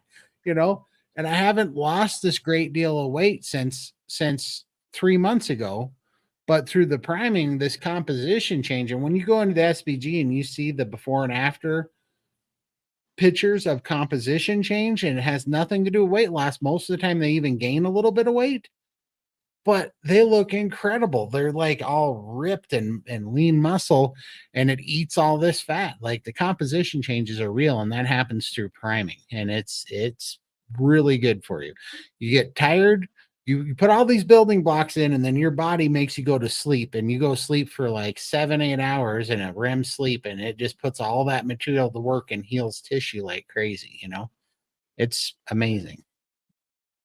So I don't know if you remember me saying that, I have like a dysphoria when I look at myself in the mirror, or especially when I'm sitting on the toilet and I'm looking at my body. I'm just looking at myself and I just see the fat rolls rolling over each other. And I still feel like I'm the same 400 something pound guy.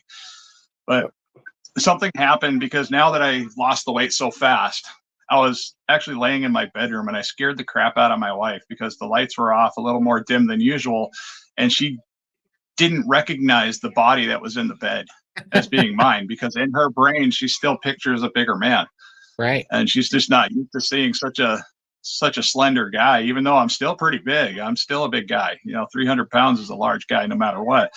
But she's just used to seeing the bloated belly and, swollen legs and stuff like that. But it's just being able to watch movies in bed is nice too now, because I don't have to like look over my belly because my cat sits right there. Right. So I couldn't see over the cat unless I had my head propped up on a pillow, and I had to buy all these special cushions just to lay in bed. I don't know if you had any of those, Todd. I had a wedge pillow. I had a pillow for my legs to be elevated for my edema. I have these weird little block pillows that I'd use to put between my legs when I slept, because if I slept wrong, I'd lose circulation in one of my legs, and then the water retention would go down one of my feet, and I couldn't stand on that foot for a couple hours Or days. But, yeah, yeah. Yeah. Yep. Man, incredible. All right, guys, I'm gonna have to dive out here. I know I said I'm probably gonna lose it here. But John, I it was want a you pleasure guys to to meet all you, man. take care. It is a pleasure to meet all you guys, and I love this community, and I love being able to jump in with you guys, whenever, especially now that I'm a lot less intimidated. I feel better on camera, and I can actually say a sentence without her wait, huh? And I have a video that my wife shared with me just the other day, because she went digging through her hard drive. But it was a video of me sitting right here in this spot on the table. I was playing on my phone, and I'm going to add that into my next video. I'm not sure if it's going to be an extra video this week or not, but it is scary listening to me talk in that video. It is plumb scary, and I definitely want to share that with you guys at some point, and the whole community, because the difference between that guy in that video and this guy sitting here, this one, is like night and day. I mean, holy cow. I was an absolute bumbling idiot. I mean, just the stuff coming out of my mouth didn't even make sense. And I thought it was funny at that time. And no wonder why she was mad at me all the time. And I feel sorry for her to have to put up with me like that. And she's been the ultimate wife of all wives. I mean, she was there through the worst. And awesome, she still loved me just the same. So yeah, Yep. I applaud her every day. But okay, I'm gonna take off here. John. God bless all of you. God bless you. I'll be praying for y'all. Appreciate it, And I man. expect to see you guys again. All right, For take sure. care. Take care, John. See ya. Bye-bye. Yeah. Wow, that was lovely. Yeah, John's John's a a good dude. He really is. Yeah. Yep.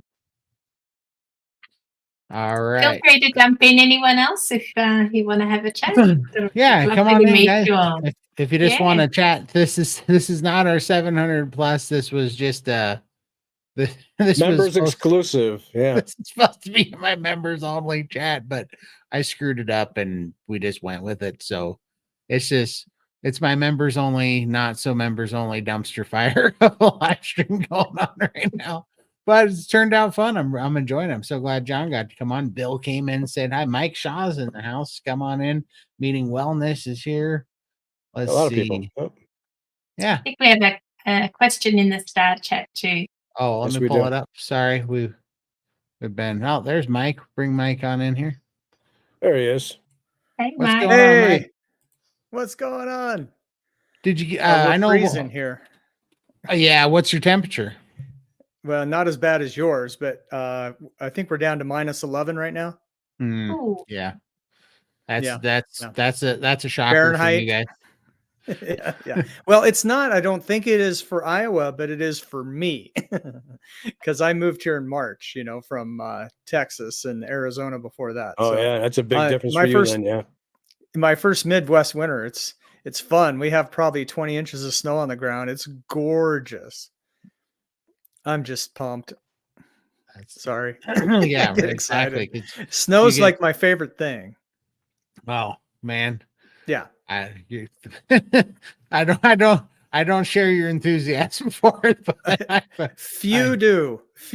Yeah. I'm gonna have no Iowa friends left because of my intense love of snow. They're all gonna Mike, go Right. back to Texas.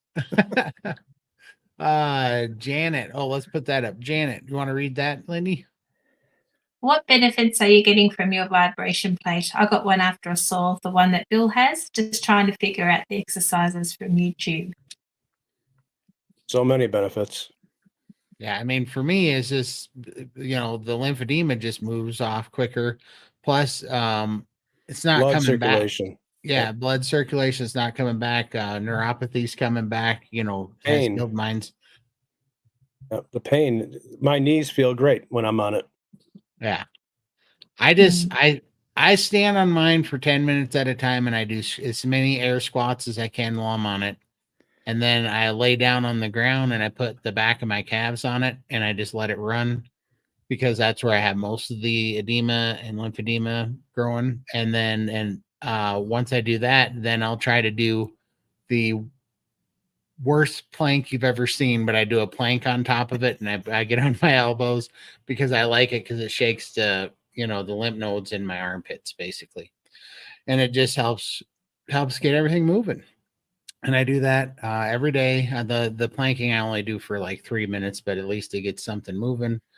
And before I do any of that, I like to try to do the Wim Hof breathing, because that gets your diaphragm moving, and that diaphragm clears up some room in your abdomen and your waist for your lymphatic system, and it helps it move. I just started standing on mine this week, and I noticed a difference from me when I was just using it, just sitting in the chair all the time. I'm actually working out with dumbbells while I stand on mine now. First time I got on it this week, I was only able to last 5 minutes, and I was struggling the last 5 minutes. My legs were all cramping up on me. My back was all locking up. And now I'm able to go the full 10 minutes, no issue. So it takes a little time to build up. But I've noticed a difference with the lymphedema in my legs has gone down dramatically, just by standing on it for the 10 minutes. So what I've been doing is almost every time I get up to go to the bathroom or I get out of this chair, I'm on there for 10 minutes. Mm-hmm. 10 minutes goes by quick. Put some music on. I got headphones I listen to, and grab a set of dumbbells and just work out a little bit. It really does help. It's amazing. Yeah, I've had mine for about 3 years now, because I work from home, so I'm always on the computer every day. And I used to get up off my chair and I'd feel like an old woman, could barely move. My legs were stiff and sore. So I got this plate, and I have it just going on while I'm working. I literally hear this on-off button, just turning it on all the time, because I think it only goes for 10 minutes. And I literally one after the other, and it just moves all that fluid in my legs, and I can actually get up and walk off like a normal person now. I don't have that pain anymore. Moves all the fluid. I can't stand on it because I broke it a while ago. So it just sits under my desk, and I use it while I'm working. So yeah, because hers just broke like a couple of weeks ago, didn't it? Yeah. Just on the edge, it's like it's plastic around the edge. And when that snaps, it actually snapped the top of the plate as well. So I can't stand on it anymore. So it's a shame, but I'll get one eventually. But at least I can still use it sitting down. So I'm not missing out. But it would be nice to be able to stand on it again one day. What have you been up to, Mike? I was going to ask you guys about that lymphedema stuff, because, and I think I brought this up with you guys before, but I do have some swelling in my right calf, and some pitted edema, further down towards the ankle area. And they did a heart test, and so it's not congestive heart failure. My heart's fine. So I know you guys aren't doctors. None of us are doctors, but I mean, does it sound like what you guys call lymphedema, or Yes. is that what's going on? That one sounds like edema. Yeah. Just edema? Edema. Yep. It does sound like edema. So shake plate, or what should I do? Definitely raise your feet. Raise your Elevate. feet up. Elevate your feet, and then I would. Yours is probably mild enough that I would get one of those compression socks. And I wear those sometimes. Yeah, those. I hate them, but I wear them. Yeah, they suck, right? They're awful. Yeah. But I feel like an old man. Get your feet up, but then the shake plate. I mean, it really, it starts. I mean, I think the ultimate thing is Well, I mean, there's so many things. The amino acids helped us so much too. All of Really? us. Okay. Yeah, the amino, I didn't take them that much, so I'm not blaming mine on the aminos. I yeah, only took them for a few days before I started priming. I haven't had them since. right. But yeah, but you have been doing 13 days of fasting now. No, I know, right? Yeah, Yeah. Not with aminos. Well, though. that's very helpful because I was a little nervous about it, but hearing you guys talk about it has eased my mind a little bit because the doctor wanted me to go to a cardiologist, and I'm like, well, what's he going to do? Unless I have a blockage that needs a stent today, Right. the best treatment for any heart issue, if there is one even, would be to eat the way I'm eating. So, Right. Seriously. Yeah. And then right. just start those little things, That's why I Mm-hmm. just know for me, I decided I have to spend at least 7 hours a day with my feet above my heart. And that's what I do at night. And that helps a lot. Okay. And then through the amino acids in the shake plate, what I notice is I call it my camel humps because it's like I have this reservoir, and if I let it, it'll fill back up. Like if I don't get my feet up, if I don't work on it, that area will fill back up with fluid. But what I've noticed is my reservoir, the healthier I get, the more that I use the shake plate and the more amino acids I use, and the longer I do carnivore, that reservoir gets smaller and smaller and smaller, and I get less and less buildup. And it comes off way quicker, when I start working on it. So I'm really happy and the smaller that gets, the more nerve function I get back, because mine was so bad. My calves were 36 inches in diameter, both of them. I've heard you say that. Yeah, they were huge, dude. That's the size pants I wear. Right, exactly. That's what each one of my calves were. A pair of my jeans would go around your calf back then. Seriously. Yeah, no joke. Yep. That's But yeah, it insane, definitely dude. gets better. What are you doing, Pearl? Hi, how are you doing? Hi, Phil. I really enjoyed, I don't remember whose program it was the other night, but they were talking about just all sorts of stuff. And they'd mentioned like Bill Knott, that years ago he was a model and things like that. And, they were sharing the progress that Bill Knott's had been, and encouraging Carrie people. was showing it the other day. Yeah. Yeah, that would be it. Yeah, that. Yep. And I mean, it's like he makes you drool. But yeah, Bill, I think you got an admirer.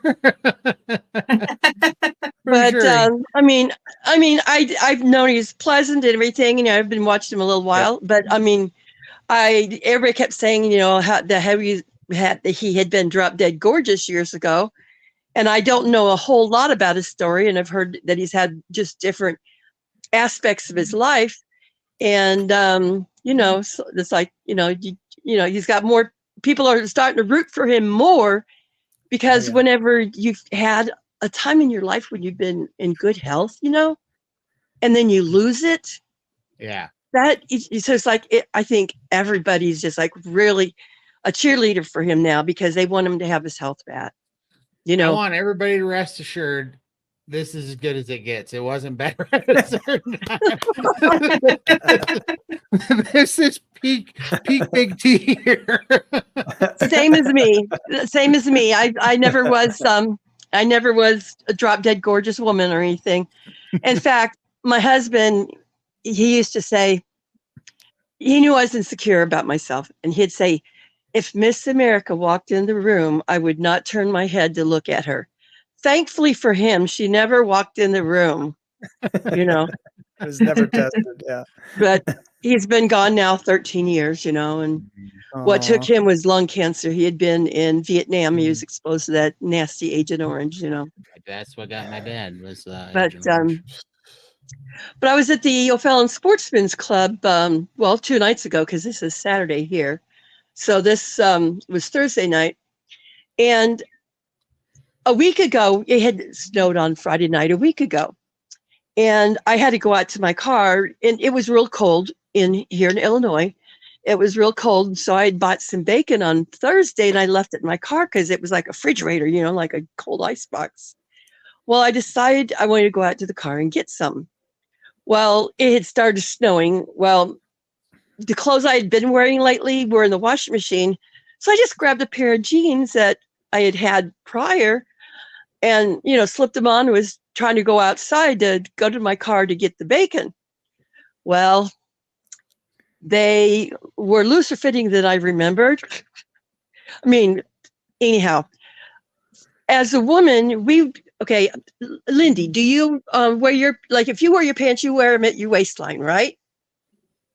I don't wear pants because I can't, but yeah, I would. Right, but when you did wear pants, you wore them at your waistline. Well, I assume that men did too. Well, the pants I had, they were men's Wrangler jeans, and they were 56 32s. Well, they are, I put them on as just trying to just quickly get to the car and back. Well, they were loose and they were dropping, and I tripped and I hit my shoulder and my head and twisted my knee and my back. So I was, this last week I've just been resting in bed, recuperating. Well, these jeans are practically brand new. They're like, I think I've had them for like 2 years or something, 2 or more years, but they're like brand new. And I thought, well, my son-in-law could wear them because he's bigger than me, but he wears his pants under his belly. Mm-hmm. And so I thought, well, anyhow, I'm trying to find someone I can send them to. I want to give them away because I know it's not fun to go shopping when, and things get so darn expensive in the bigger sizes. So I've got a men's pair of Wrangler rugged denim jeans that are 56 32s. I want to find a home for. So if anybody thinks that they can get, if there's a man that does not wear his pants below his belly, or if that would fit, I would like to just send them to them. So they're up for grabs for whoever wants them, because they don't even have a nick or hole in them. Wow. Michael could get the wheel ready. What about the wheel? The prize wheel. They had the prize wheel. They gave away a bunch of stuff on the Christmas special. Yeah. Okay. Well, it's one pair and they're men's 56 32s. So, I don't want someone to gain weight just to be able to wear them. But see, being a female, go make some mac and cheese right now.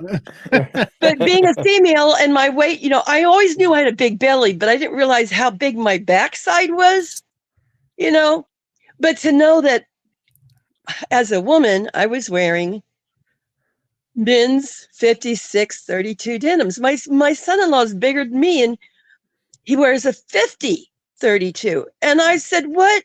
Beth, I told my daughter, I said, what's going on? She says, men don't have a butt naturally. And so if they wore things at their waist, they would be mooning the world. We don't have butts because our wives chew them off, by the way. That's what my dad always said, because we don't have butts in my family for sure. Hey, Pearl, I was going to ask you, what branch of the service was your husband in? Air Force. Was he ever? He probably wasn't, but was he ever stationed in Jacksonville, North Carolina at Camp Lejeune? No, he had been in Phoenix, Arizona at Luke Air Force Base shortly after he joined. He joined the Air Force November 1st of 62. I was actually a 3.5-year-old at the time, didn't know him then. Right. But he had gone from he joined when he was in Sunnyvale, California, and his first duty base, other than your boot. I don't know if it's airport. Your basic training. Yeah. Mm-hmm. But anyhow, his first duty base was Luke Air Force Base, and he wound up with what was called valley fever, the coccidioidomycosis, where it's his lungs had collapsed and he didn't know it for like 3 days. Well, they had to do like 3 lung surgeries within 7 months, and they actually had to remove two ribs and alter 3 to bring his chest wall down. Now, my husband's family was originally from Louisiana, Lake Charles, Louisiana area. And I I was just curious because my dad was stationed in Camp Lejeune when they poisoned the water with aviation fuel, and so there's a big lawsuit. I was just wondering if you're ever curious if he was stationed there. My dad was a Marine, and I believe Camp Lejeune's an Army base, so he wasn't stationed at the Army base, but him and my mom stayed in the housing at Camp Lejeune. And that what state was that in? Jacksonville, North Carolina. It's called. Okay. It was a Marine. No, I guess it is a Marine Corps base. So Dad was there. Mom was just at housing. But it was a real thing because he got leukemia from that in the Agent Orange, and my mom had 3 miscarriages from being stationed there drinking that water. Wow. And so I was just going to bring it up in case because I didn't know if you knew, but there's a huge class action lawsuit. Well, my husband's last name was supposed to be Nevu or Nevin, but early in his parents had gotten married, and early in her pregnancy they split up, and someone else she married someone else that's last name was Berry. So my husband basically grew up not knowing that that dissolved, and then Priest got his mom and dad back together. So he grew up, he didn't know that his stepdad was his dad, his biological dad, till he was in his 40s. And so anyhow. Are you related to Ken Berry? No, right. I wish I was. Someone actually asked me if I was, but no, I'm not. But it would be quite an honor to be related. But I think you should try for the discounts anyway. You never know. You might sneak in. Yeah, use the hashtag family code. Did you watch Chris Cooking Nashville? He he did a tribute to Ken Berry. It was a beef, butter, bacon, and egg breakfast he made. So watch that later on if you can. But it was really good. And he tributed. It was a tribute to him, and it was just really neat. It was just an amazing episode. But he said it was because of people like Ken Berry that encouraged him, and with his teachings and stuff that helped Chris Delisle decide to go ahead and go carnivore. And anyhow, but that's Chris actually is making true carnivore foods out of, like, he'll make carnivore pizza, so the crust is a carnivore base. He's doesn't use fake stuff. He uses real meats and stuff. And so, but he did that. He did a tribute, and it was really neat. That's awesome. So yeah, I saw some of his videos. I'm just like, dude, you're a mad scientist, but I would never, I do a lot of work on a steak, but I was like, man, I would never make your stuff because it is so, that dude puts so much into his stuff to cook it. It's like there's a special part of his brain that God just, stimulates that creates all sorts of amazing things. Like when he makes mashed potatoes out of egg, and what else kind of voodoo is this? And he's done some other amazing things that have, that and about 85% of the stuff that he uses, to make this stuff, I'm like, I've never even heard of that, much less where do you even get it? Yeah. But I think I'd struggle to moderate any of that anyways. That would be deadly for me. That's why I like to keep it simple. Just have my plain steak, a couple of egg yolks, and leave it at that. Yeah. He usually does. He usually eats normal, carnivore, but he just tries to create for people that, like, there's some of his YouTubers that look to him for recipes have autistic children, and his carnivore pizza has been a lifesaver for those families because autistic children can be just don't understand why something that they shouldn't eat something because it's not healthy, but they love it so much that they're getting their nutrients in, and it's actually helping with their autism and things like that. So just, his story is just really intriguing and encouraging. And but I love all you guys so much. But that was the reason I actually came on today, even though it's supposed to have been a members only, and I'm not a member like that. I subscribe to you, but I haven't done anything beyond that yet. But I definitely wanted to, at least, because I figured to be able to wear 56 waist jeans, someone has to be have started out at a higher weight, so I wanted to for someone to be able to at least get some use out of them.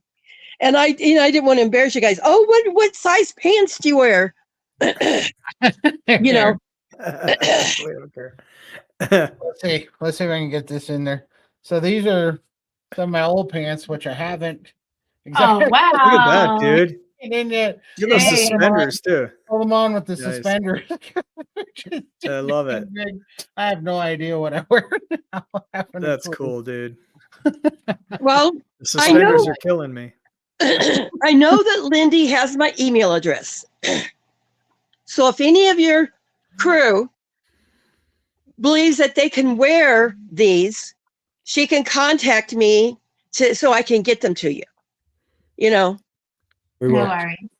We appreciate it very much. And we'll, anybody wants to email us on our YouTube channel, if you reach out, if you can use those, and we'll get a hold of Pearl and figure it out. So okay, like I said, they're I hadn't shortened the legs, I hadn't hemmed up the legs or anything, so they're just 56-32 men's Wranglers, for sure. They're the dark colored denim. So, and I don't even remember if they got a little stretch to them or not. I don't remember. I think I had used a belt when I wore them, or suspenders or something. And when I actually took them with me to the Sportsman's Club, because I knew that there were some big guys there. But strangely, I don't know, all of them wore their pants under their belly, and I think, what? How could I have worn these things when these guys are bigger than me? How come they wear smaller pants? And then I said, you guys wouldn't like it if we women wore our pants below our belly. You tell them, Pearl. And right. And then my husband is listening to this because all of his pants are below his belly, and it's like, geez. Pull them up, will you? My son-in-law, he wears his pants below his belly, but the thing is, he's got a problem with his colon, and having the belt around where he keeps it actually aggravates it. And I think, well, why don't you just put these on and use suspenders, But I know you got to do the fat guy trick where you put a shirt on, and then you put the pants on, and then you put the suspenders on, and then you put a shirt over the suspenders, so you know. That's so you want me to do that? Take a picture of it so that you guys can see what it looks like on a. I'm just saying, like, that's why the guys don't want to wear suspenders on the outside because it looks terrible in the high waisted thing. So you got to do the big guy trick, and you got to I wasn't saying do the Steve Urkel thing to where right. You see every bump and bump. I got big guys that don't know that trick because they're like, well, I wear them down there because I don't want to wear suspenders, and I'm like, dude, put them on. Like, don't you get tired of plumber's crack like all day, every day? Like, Anyhow, so I'm putting out there. I want to be able to rehome these. I didn't want to donate to some place that's going to go make a lot of money. I'd rather just give it to someone that needs it and will wear them.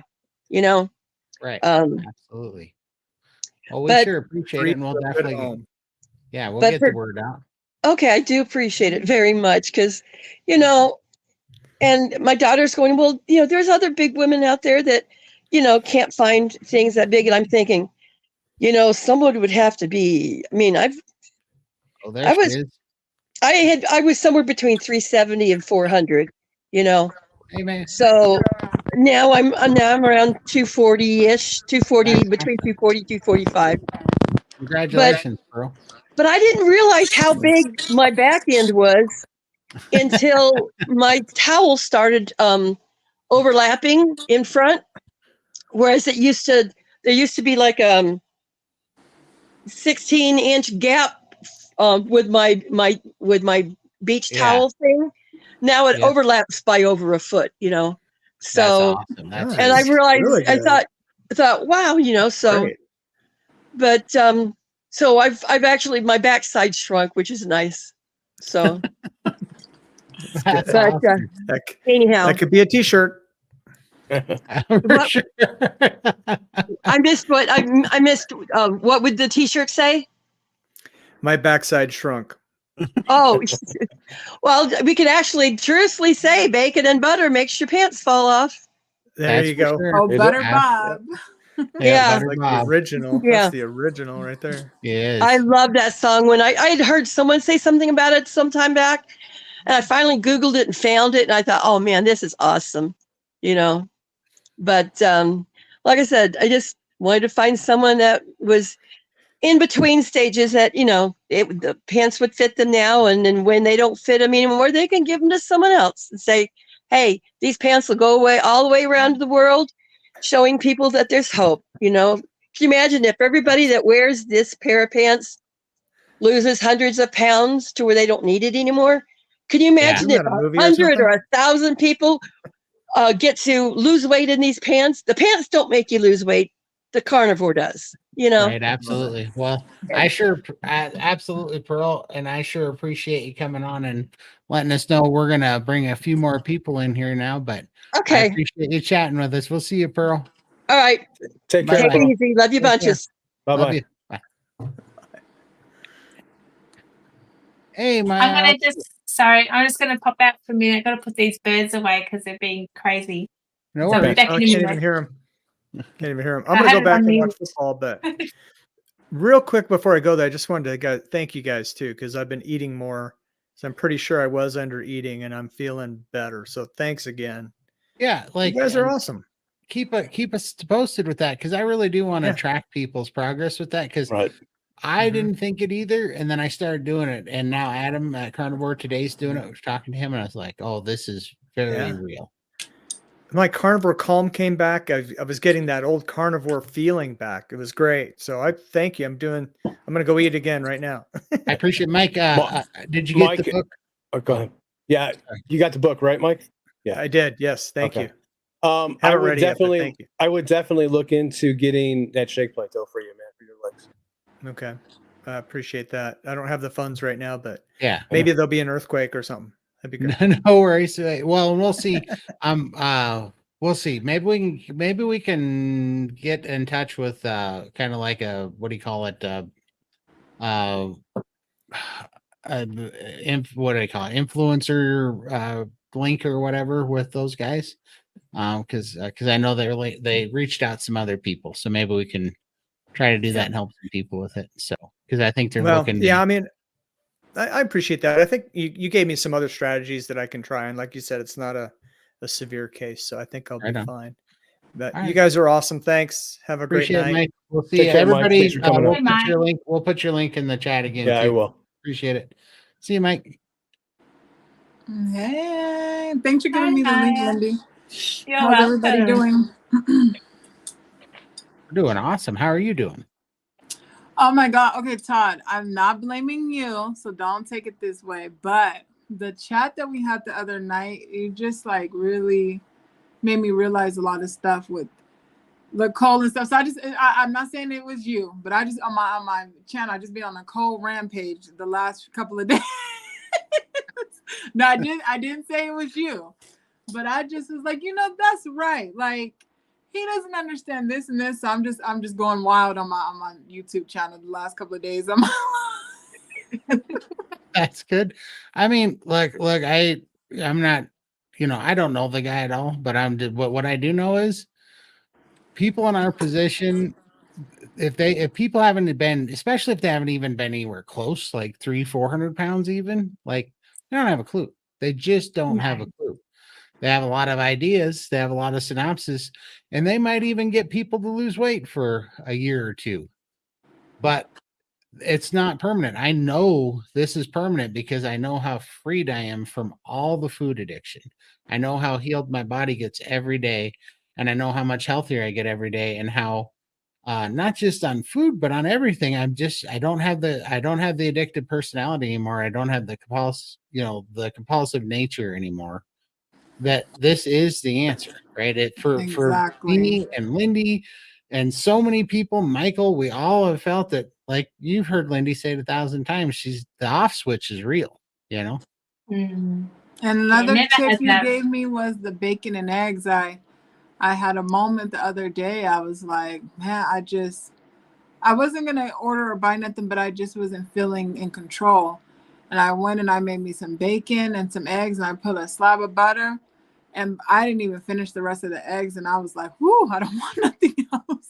Right, and it makes that go away, right? You get the calmness, and then it gives you the power back, and you're like, okay, I was freaking out a little bit there. I was freaking out. Yeah, the same thing happened with I had I made a beef soup, but I had put the ribs, those really fatty ribs, and I Like just sipped the broth, and I just sipped some of those hunks of fat. Good. Yeah. Good. And the thing is, the more that you do that, the more consecutive days that you get, the more that addiction is broken, and you'll start craving bacon, and you'll start craving eggs, and you'll crave the meat. You won't crave whatever it was. And my deal was pizza and tacos. Like I always crave pizza and tacos. I haven't craved that in 9 months. I haven't had a craving for And I remember the last time we talked, you did tell me that you had lost hundreds of pounds in the past. Like it wasn't like you hadn't lost weight. You had lost. No, Yeah. I've lost twice in my life. I lost over 300 pounds, and twice in my life I lost over 200 pounds, and I gained it back and then some every time, and was so much more sick because of it. When I did, I was in worse shape every time I gained the weight back. It was terrible. It was super terrible. Yeah. Right. No. And that's why I know that this is the answer, because I never bragged about any one of those. In fact, I didn't even really realize to the depth that I was losing weight because I was so sick while I was doing it. Mhm. And it was so miserable. I knew that I was going to come off the rails. I always would say that it was like in one of those cliffhanger movies where somebody's hanging onto the edge of the building or something, and their fingers are losing their grip. That's what every diet was like for me. Right. Every one of them. I was just like, I'm going to fall off this cliff eventually. Like I'm not going to be able to hold on to this. Exactly. There's that nervousness, like at any moment. And I haven't even been doing this 30 days. And I always get so nervous when I get paid. I'm not even lying to you. It's a bittersweet feeling, because I'm like, yeah, I'm being, compensated for my hard work. But I'm always so scared, because I'm like, oh my goodness, I know when the weekend comes, payday Friday and the weekend, I know I'm about to blow so much money on food. Yeah. And this has been the first time, like, I don't want to spend my money on that. Right. And and if you do, make it ribeye, make it something that it's going to get some real good stuff. Yep. Oh, I got me some glass water. There you go. I maybe it's just me, but I think it tastes better out of glass. I think so you don't. Yeah, I love it. Yeah. So, yeah, I'm just like, yeah. But Michael, how's your fast? Still going on. Day 13. Yeah. Down 41 pounds. Yeah. Superstar. No, I stalled today on my weight. So tomorrow, if I stall again, I think I'm going to break it. Okay. We will see, though. But I like how you chilling on your fast, though. You're not like, oh my God, you lay back. Hardest day was the very first day. After that, yeah, and I'm seeing the changes. Going on 14 days too. That's huge. Yeah, it's a machine. How many people are like zenning their way through a 14-day fast? Not with the zen, with the anxiety. I feel great, man. Hold on, let me look at my calendar. How many days? 1, 2, 3. Ooh, okay. How many days I got left? The How mornings, many days can I eat? The mornings are the hardest for me. I it's to get my energy going. And then once I get my energy going, that's it. I'm on fire. It's amazing. Then I have a hard time falling asleep at night. I don't understand it. Oh my goodness, that is awesome. Awesome. Absolutely. Thank you guys for having me. It's nice. Oh, appreciate you coming on. I think I can't wait till you get 6 weeks in, Oh my like goodness. I think you're going to feel so much different. You're not going to believe and I don't mean about even health or any of that stuff. I'm talking about freedom, the Yes. freedom that feels. So that's the Yeah. biggest benefit to this whole thing. How's your cravings been? My cravings have been good. Like usually I'm telling you, I wake up and I could taste McDonald's fries. Like I could taste a Coke.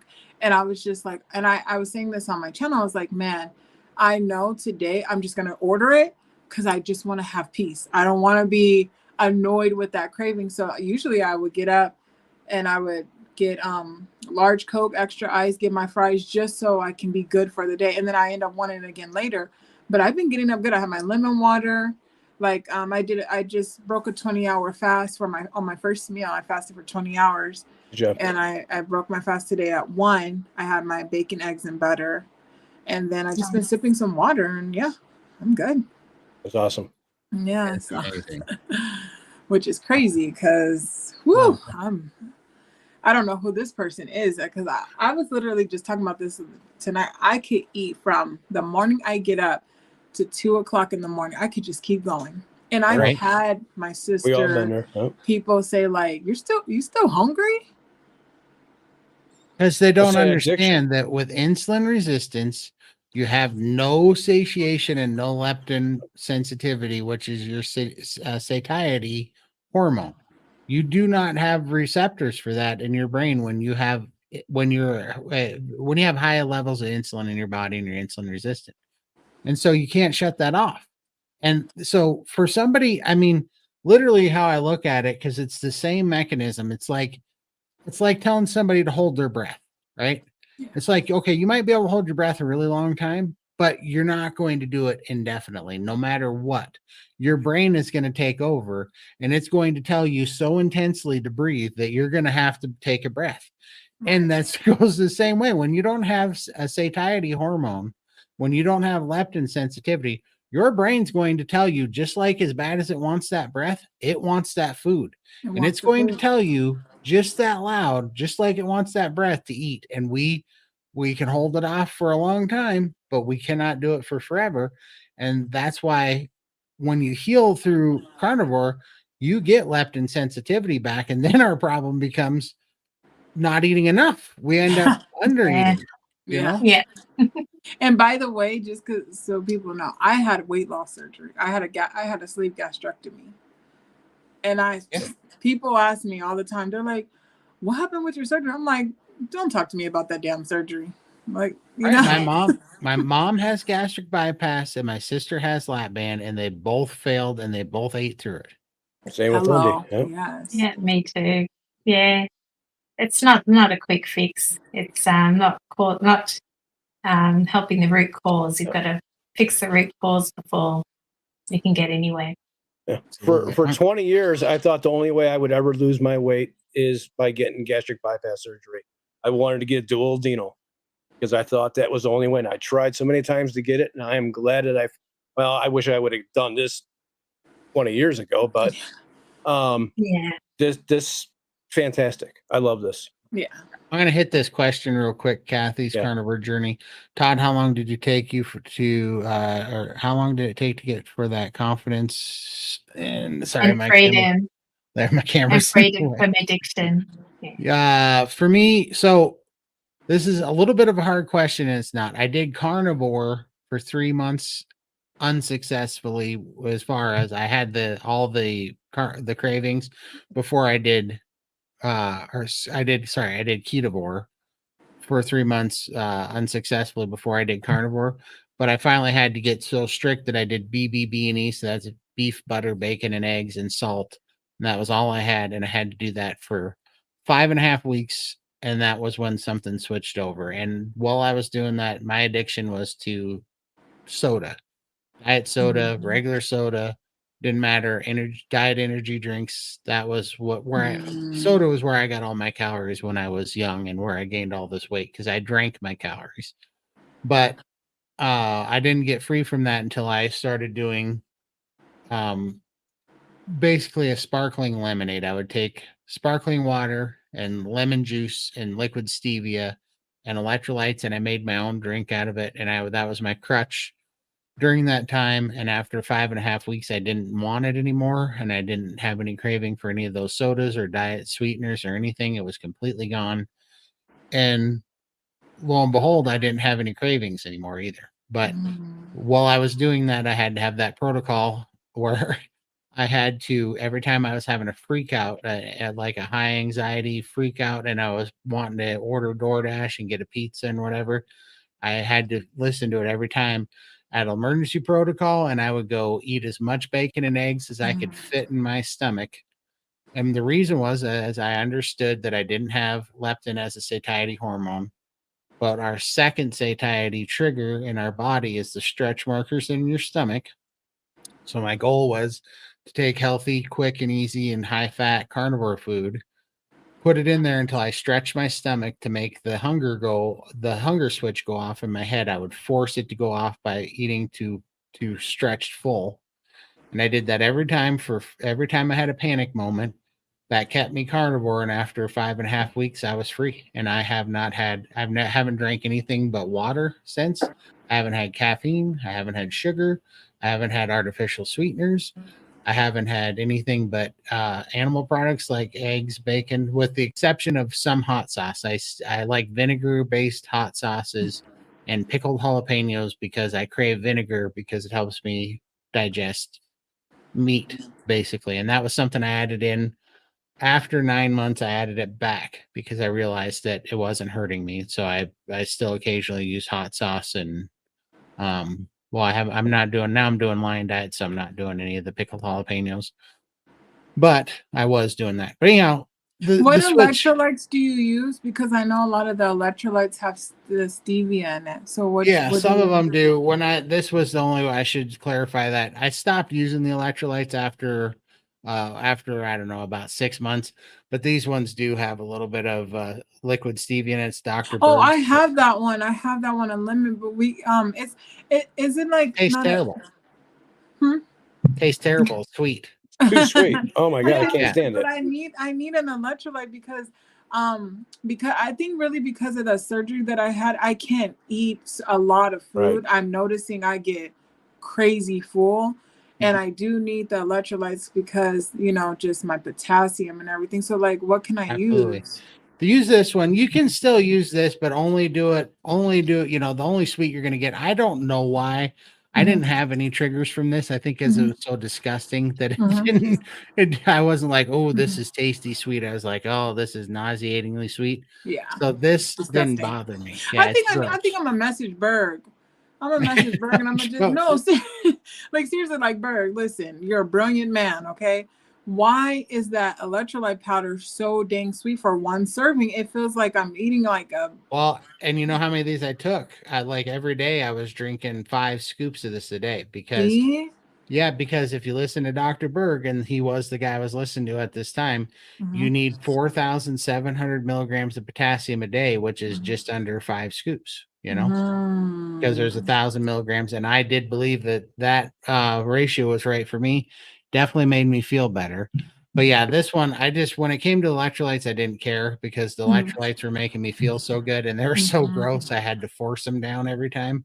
That I was like, this is not giving me sweet cravings. It's making me want to throw up because that's the thing. It doesn't give the sweet cravings, and it really does make you feel, because like I don't get headaches or nothing, and I know my food is really low just because of my surgery. But but at the same time, which is funny because when you eat carbs, I swear I can murder a bag of chips. I can murder bags of Snickers, even with the surgery. I can eat all day with the surgery, but with carnivore, I really can't eat that much. But yeah, the electrolytes is so sweet, like painfully sweet. I'm just like, oh. It is. And the problem is I still prefer that over the non-flavored ones, because the non-flavored ones taste like a fish tank to me.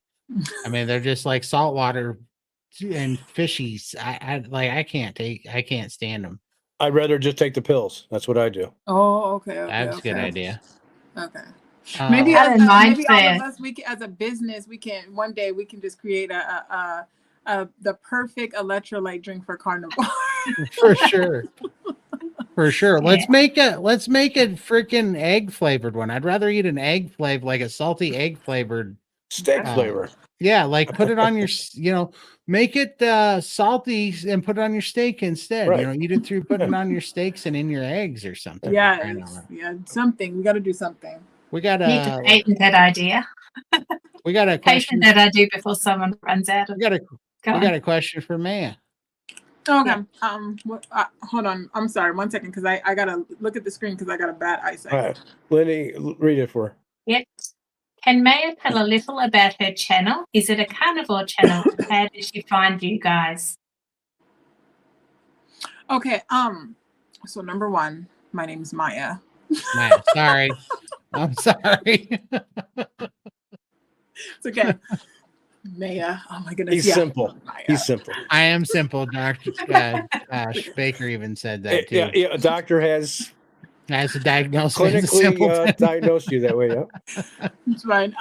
So about a channel. Okay, well, so I have right now my YouTube channel is very under construction, but I just have a couple of my carnivore diet videos.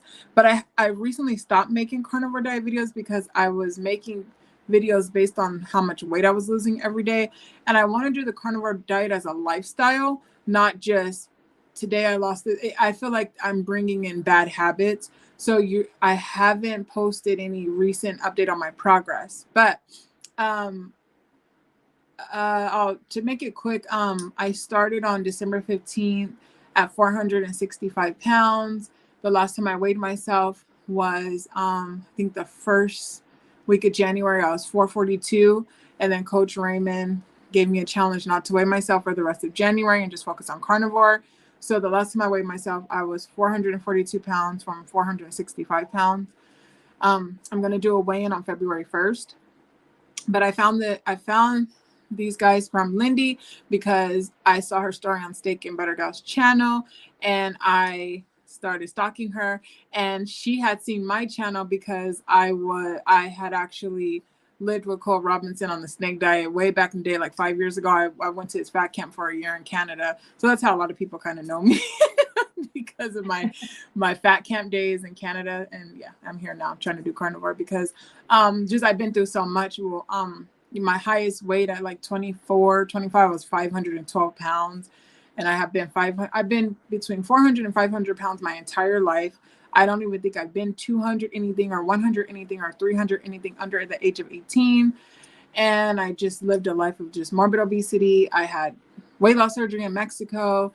I've done so many things and I haven't had any success. So yeah, I'm here now doing carnivore. So that's pretty much my story. Yeah. That's awesome. And this is going to be the last diet you'll ever be on. This is the last stop, man. I could feel it. I'm telling you, it is. I know that it's real, and it's literally that was the message I wanted to get to Bill as soon as I saw Bill Knott on Carrie's channel. Was this is the diet it's okay to get excited about? It's the diet it's okay to put your faith in again because it does heal you. You want to know how it feels like it's the last diet? Because when you're doing the other diets, you ever notice how you count the days? Like people are asking me like how many days, and I can't tell you because I'm just living it every day. Like, whereas like, you know how when you do like a 500 calorie diet or you do like whatever the juice cleanses, you're like, okay, I'm on day one because you're waiting to go back to what you're eating. But normal to go back to the old thing. Yeah. Yeah. This is every day. Yeah. You know, so I don't even know. I'm not even counting the days because I really feel like every day is going to be like this, you know? Yeah, it is. Yeah. I totally know exactly what you're saying. I think we all do. Yeah. Yeah. We're just celebrating the carniversaries now. So yeah, 2 years carniversary. I'm looking forward to number 3. So yeah, that's awesome. And I have a podcast out there somewhere with this guy named the fat guy forum, I think it's what it's called. Yeah. But he labeled it Todd's Big Numbers because I told him, I said, which is funny. It was a funny title that he came up with there. But it was because in that podcast, I told him, I said, I'm addicted to putting up these big numbers of successful days of not, all my other diets before, it was like I could only go, a month or 2 months or whatever, and I'd fall off for a day and I'd be back on. And it's like, well, carnivore, I haven't fallen off ever. Like the entire year, I didn't have one cheat day. I didn't have one out of control day or whatever, or like I had the closest thing to my cheat days were like when I made a decision to bring back in pickled jalapenos, and that's not technically carnivore, but I was like, you have the freedom to really listen to your body in this thing, and nothing's this big blow up, the wheels come off, you go off the rails moment. It's just like you're just slowly crafting this thing, and it becomes more efficient, and it makes you better every day. You heal up more every day. You just get better, and you get addicted to that. You get addicted to this feeling. If you go backwards, like let's say during New Year's, New Year's and Christmas, I choose to eat some dairy, which I as a treat for still carnivore but a treat. I felt worse, and I was like, oh, I'm ready to go back to feeling optimally awesome like I usually do on carnivore. You feel better, and you get addicted to that. But the biggest thing is I don't wake up going, before it was almost like you wake up gasping for breath and go, oh yeah, I'm on a diet today and I'm starving. Oh God, I hope I make it one more day. That was first thing that was in your head when your eyes would open on the pillow. You're like, oh, I got to go through another day hungry. I pray, that I can get through the day and not fall off the wagon. None of that pops into my head at all. Not one bit. It's just not there anymore. It's completely gone. I'm like, oh, this is completely sustainable for life. It's so freeing. I'm free. I'm free from I don't know, like, if you guys remember, like, when you first started, because mind you, I haven't even been doing this a full strict month yet. So I'm just speaking for my first few weeks into this. But I remember starting and I was like thinking like, well, what if at some moment I want to have like some shrimp or crab wonton ragouts, whatever those things are called. What if I want some bang shrimp? Like, what if I want those different type of things? And like now that I've been doing it, these last couple of weeks, I don't even like think of like that I'm missing out on those other foods. Right. Right. You don't. Yeah. You don't. And you know what the funny thing is if you went and tasted some of that now, I knew this from being on keto. Won't even taste good, no? It won't even taste Yeah. like what you think that it tastes like in your head. It doesn't even taste like that. You don't even flip that like endorphin switch anymore when you have it anyways. You know what? You're right.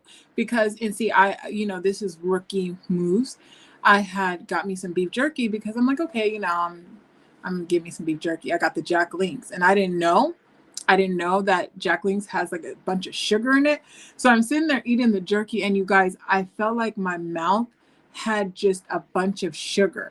Yep. So I had Laura Spath is like I talked to her sometime because we would talk all the time a couple of years ago. So on Instagram we still talk, and I had said to her, I was like, does jerky have sugar in it? Because I didn't know, I'm new to this. She was like, oh yeah, that Jack Links has a ton of sugar. And I looked on the back and I seen all the carbs. I was like, so I'm starting to be able to detect like when something just has like just an enormous amount of like sugar. It's like so disgusting. Always got to read the labels. Yeah. Here's one for Coach Lindy. I started doing priming this week and I'm not so hungry all day long. What have I been missing? If you're hungry, eat. That's what priming's all about. Just keep eating until that hunger is good. They actually Yeah. tell you to eat ahead of the hunger. Like you're supposed to not feel hungry. So if you're eating and you're hungry, you're not eating enough and you're not eating often enough. Like pack it in.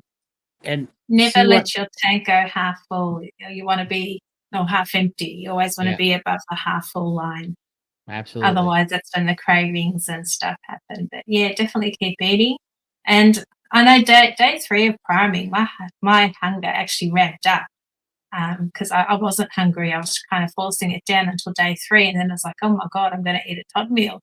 And that's what I felt like. And so yeah, it does ramp up, but then it will get to the stage where it'll calm down again. And remember to put the scales away. Don't look at the scales. Yep, not It's on all Friday, about yep. healing your body, nourishing your body first. That's your primary goal, is to do all that. And then, it'll fall off later, when you go back to normal, if you start fasting, if that's what you choose to do. But it's just all about getting all your hormone regulated and getting nourished.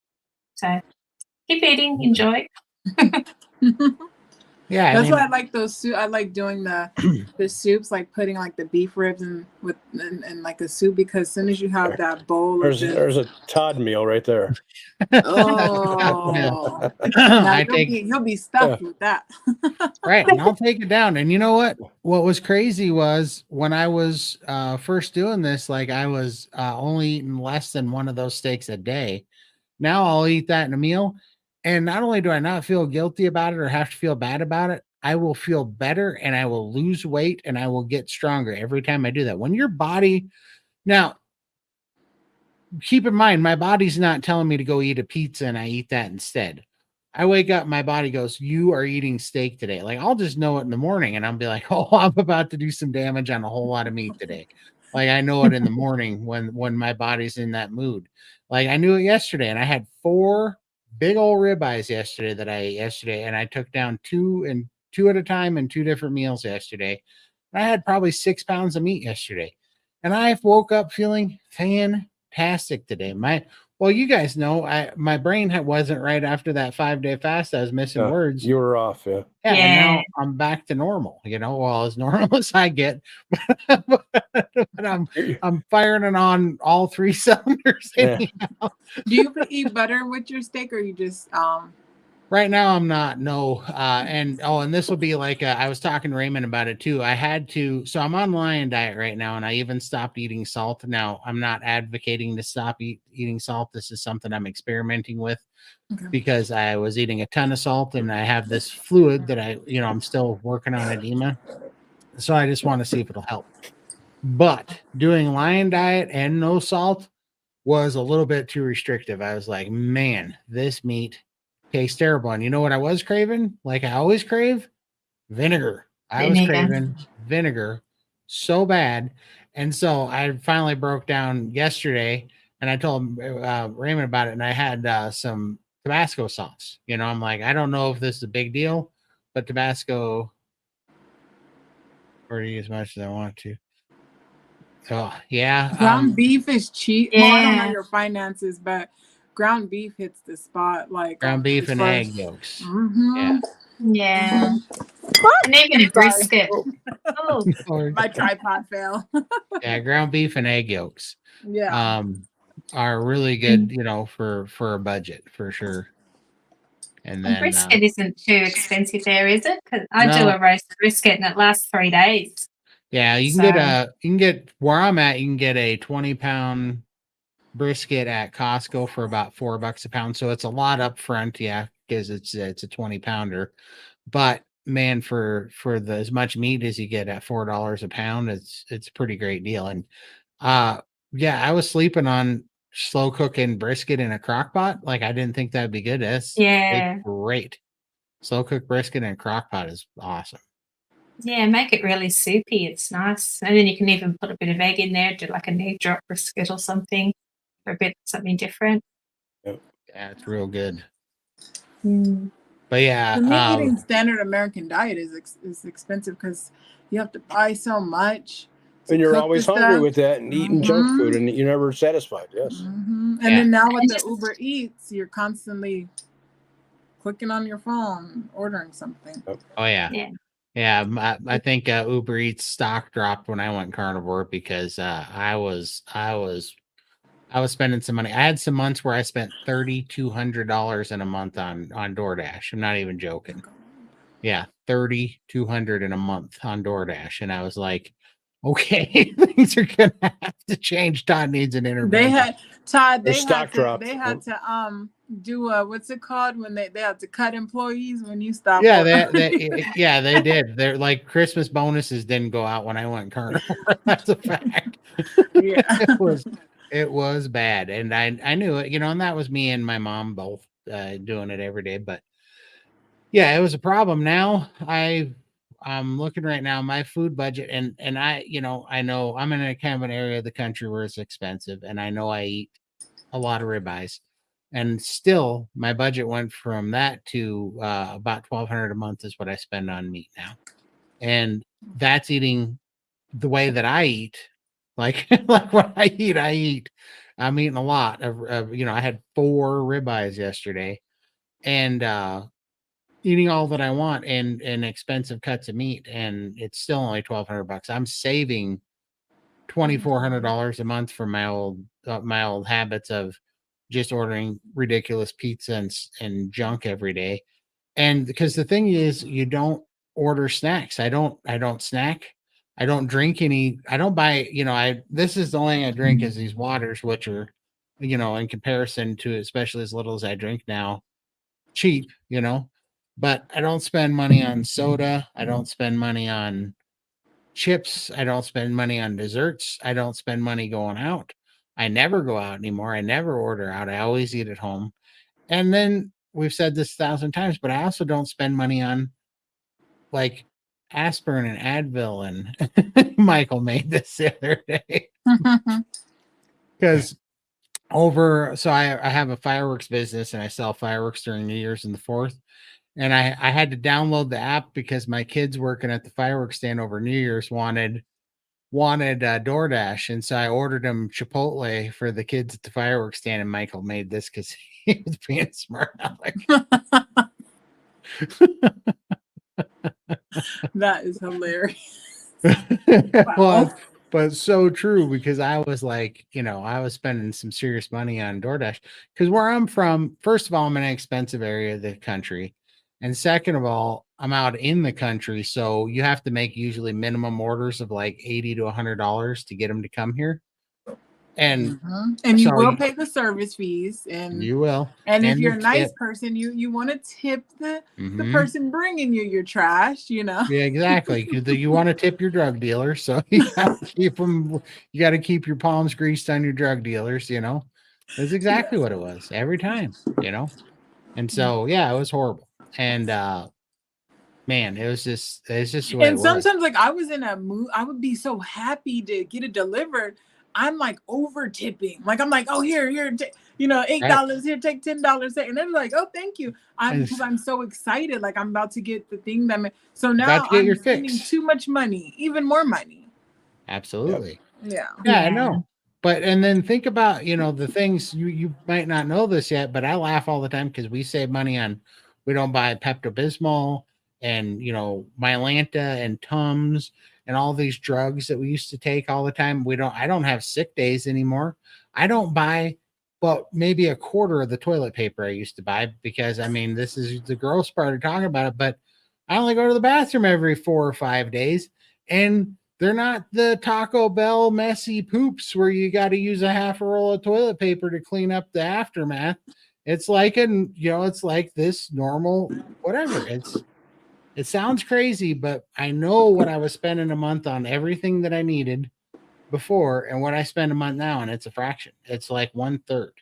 It's crazy. Yeah. Lindy bought a car off of her savings. There you go. I was just talking about that in my live. I was like, Lindy didn't. I know I'm telling all you guys businesses in my life. Now you guys aren't going to trust me. No, I'm just kidding. But I was like talking about how you drive now, like with your not just about your weight loss, but that has added to your new lease on life. You're a driver now. You went from not driving to driving. She's never home. We try to have meetings with her, and she's never home. Right, Mrs. Busybody's out there seeing her. Just leaving me and Todd by herself. She's leaving us. It's like, man, we gotta. Melissa, I message you guys from my car, don't I? Look at my view. Yesterday she took off for like 6 hours, and we haven't heard from her. Me and Todd are messaging her. We're worried about Lindy. Where's she at? Okay, one morning I'm driving along. I pulled over at the side of the road. There were all these kangaroos hopping, and I took a video of that. Show you some of Australia. You loved it. Oh my God, Lindy, you have to send me some of that footage because I love like travel and stuff. Even though I can't do it right now, you have to show me like some of that stuff. She was petting a koala bear, which that's like one of my dreams, bucket list things to do, pet a koala bear. And then she told me that they poop 200 times a day. And I was like, you know what? I think I'm going to go ahead and scratch that off my list. Once I found out you're going to get pooped on if you're holding it. But when they eat those gum leaves and you can smell the gum leaves as you're stroking them, it's just beautiful. My daughter actually gave me some gum. She's a florist and gave me some gum, and I had it on top of the cage for my birds.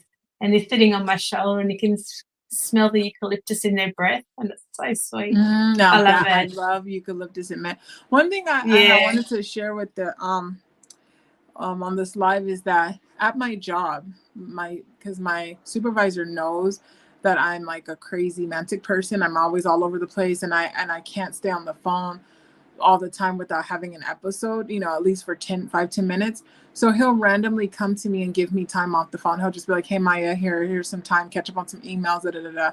And I appreciate that so much, because there were times I just couldn't. My mind is just, my nerves were so bad. And the other day he came to me and he was like, oh, hey Maya, I gave you an hour off the phone. And I didn't even need it off the phone. Like I was chilling. Like I was like, you know, taking my calls because of the diet. I mean, of course I didn't tell him that I took my hour, but you know, but it's just like crazy how like I would be so desperate for him to come to me to like give me that time off the phone, because you know, on that sugar, my mind is just like all over the place, and I'm not in a calm state, you know? Right. Yeah. It's amazing how it just dampens your feelings. And if, you know, things happen, I think you mentioned you had a fight with your girlfriend the other day, and it's like, yeah, whatever. It's like ducks off a water's back now. You can just keep staying on track and doing what you're doing. It doesn't sort of phase you. Yeah, that's Sophie. Cute. Oh my God. Yeah, she's so beautiful. They're just so, it's so soft. Little poop Hey, machine. Lindy, is it a meeting at 6? Not today, tomorrow, I think. Okay, you know the schedule. Monday. Yeah, Monday. Yeah. Monday. Oh, okay. I just want to make sure, because you know all the schedules. I don't. You always keep me updated. So. Yeah, I'll drop you a link before the meeting. So somebody was asking me in my live, and I didn't answer because I couldn't really answer the question. So like, I know it's like it's a hard question to just like give like a short answer, but like the purpose of priming to kill your hunger, or is to prep you so you can fast to lose weight? Well, it's to nourish the body, right? I mean, you have a deficit of nutrients that your body's looking for to repair tissue, and you're trying to give it everything that it needs so that your body's not in a deficit anymore. And then, you know, that's gonna cure a lot of things, right, Lindy? Because I mean, it's gonna cure cravings and sugar addiction. Resets your hormones so that you're in a better position, and then you can do your fasting or whatever later. But it's just nourishing your body. You've been malnourished for 36 years, just eating lots of the wrong things, and you need to get that out of your system. So okay, so it's not necessarily like, because they were asking me on my live, they were like, so you prime so you can fast, and I'm like, I don't know, but that's not necessarily. Yes, you do, because you have I mean, that's one of the tiny little things, but like you get so much more out of fasting when you're primed. And I know this for a fact, because when you do too much fasting and you've never primed and you're malnourished, your metabolism is like cranked down super low. So this is the only place that I use any kind of calorie analogies, because I think calories are so much bull crap. But let's say that your calories maintenance was like, I'm just going to pick a completely arbitrary number, but let's say it was 2,000 calories. Well, then you might, maybe you'll lose, 2,000 calories worth of weight a day, right? Well, if you prime, your metabolism will crank up, and all of a sudden your maintenance will be 6,000 calories a day. Like if you're eating and giving it what it wants. So then when you go on fast, you're fasting from a place where you're satiated and have all the nutrients. Now your body's going to go to work, and it's going to peel off that stored weight. Plus, what do they say? Like if you have all the oxalates that's stored in the fat and all the toxins and stuff, your body wants to be healthy and have a healthy immune system before it tackles detoxing that, because it knows it has to come from a place of strength and so that it can kind of weather the storm and deal with the reactions you're going to have, the oxalate dumping and stuff. And so the more healthy you get and the more nourished your immune system is, and your mitochondria is healed up, and you've healed mitochondrial fatigue, you're just going to become more and more efficient at flushing out those toxins and losing weight and burning stored fuel, So it's kind of, because our body knows, like, right? Like our body knows it doesn't want the weight on, but also too, our body's starving from nourishment because we haven't been feeding it like the nutrients and stuff. Yeah, I think I actually hurt my metabolism pretty bad when I did 9 months of OMAD at first, thinking that I was doing the right thing. Was it OMAD any food, or was it like? No, it was OMAD carnivore, and my metabolism started dropping, so my hunger started dropping, so I started eating less, and it was this bad little cycle. And I was eating 3,400 calories, roughly. This is just to give you an idea of what I'm eating. The calories don't matter, but just to give you a scale of what I was eating. I was eating about 3,400 calories worth of food. And at the end, my metabolism started dropping. So my hunger dropped. So I was eating less and less. I was eating 1,700 calories worth of food. I lost all my weight eating between 3,400 and 4,200 calories a day of meat. And then I stalled out when my metabolism dropped, and I thought, old stupid brain from the calorie restrictive days. I thought, I got to eat less then. So I thought it was a good thing when I got down to only eating about 1,700 calories a day. It wasn't. It just, now I was tired. I wasn't sleeping good at night. I didn't have energy. I had brain fog again, all that stuff. And then I primed, was eating like a maniac all of a sudden, like putting down ridiculous amounts of meat every day. And then after, so the first time I primed, I wasn't ready to go back to fasting, but I was like, after 5.5 weeks, I went to go do an OMAD, a single OMAD. And I thought, piece of cake. I just did 9 months of these. This is going to be easy. Well, I almost ate my pillow that night because I was so freaking hungry. I'd never been so hungry on OMAD in my whole life, which just shows you my metabolism was running up here now. And I started sleeping better. That's when my body said, you don't want nicotine. And I healed up and didn't eat the nicotine, kept going on the priming. And now when I fast, I just did a 5-day fast and I lost 37.6 pounds in 5 days because my metabolism was up here cranking, and it just ate that weight off me and pulled that fluid out of me and healed up. So did you say 37 pounds? 37.6 pounds in 5 days. So, 134 hours is like 5.5 days. But yeah. Oh my goodness. Wow. And Michael is on 13 days, and you've lost how much, Michael? 41. 41 pounds. My goodness. Yeah, that.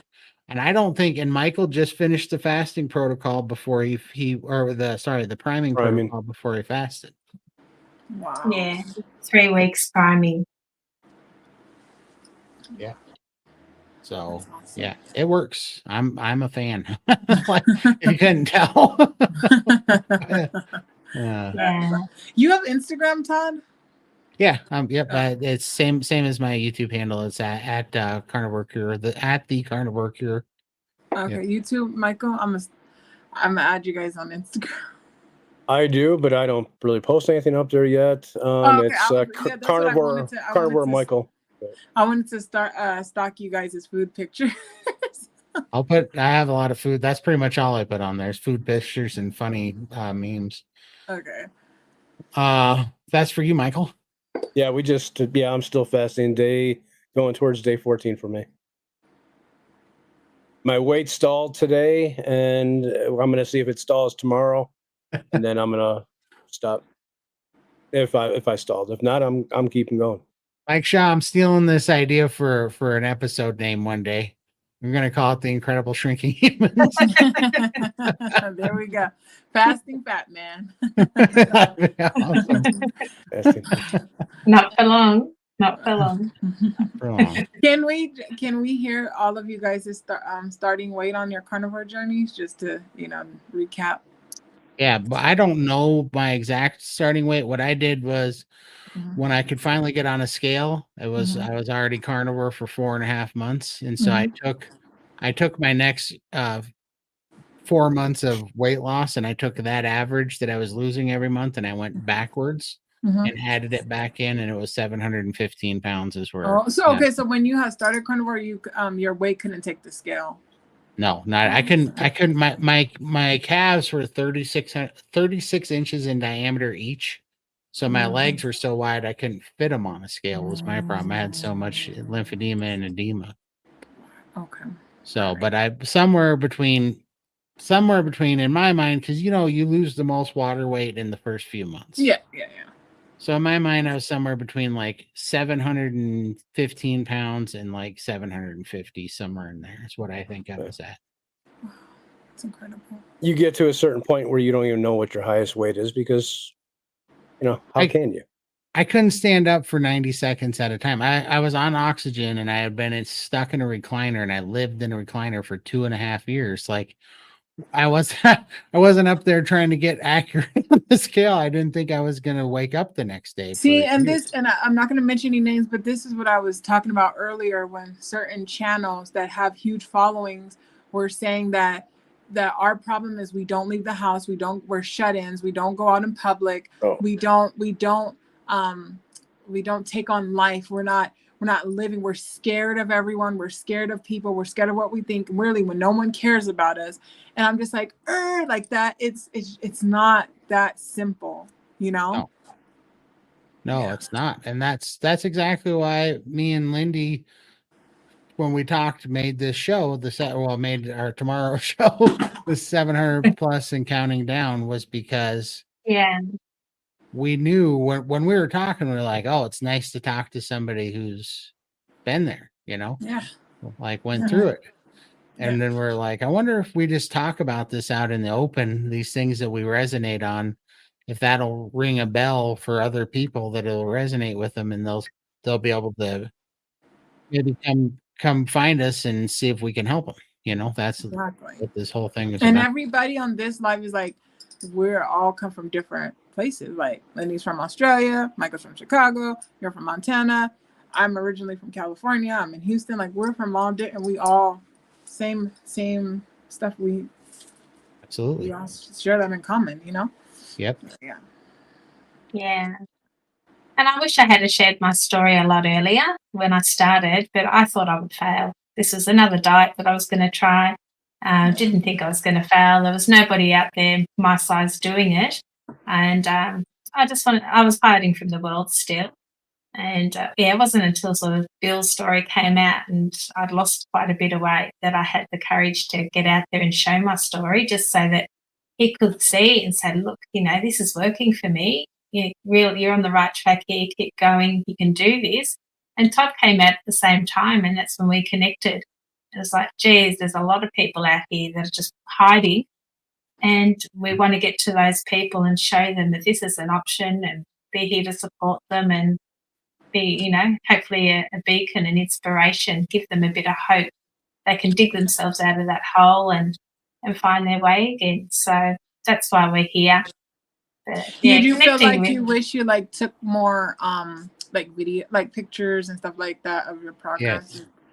Oh, for sure. I've got hardly nothing because I deleted everything, deleted other people's videos and photos. I just didn't want anything. I'd be either taking the photo or hiding.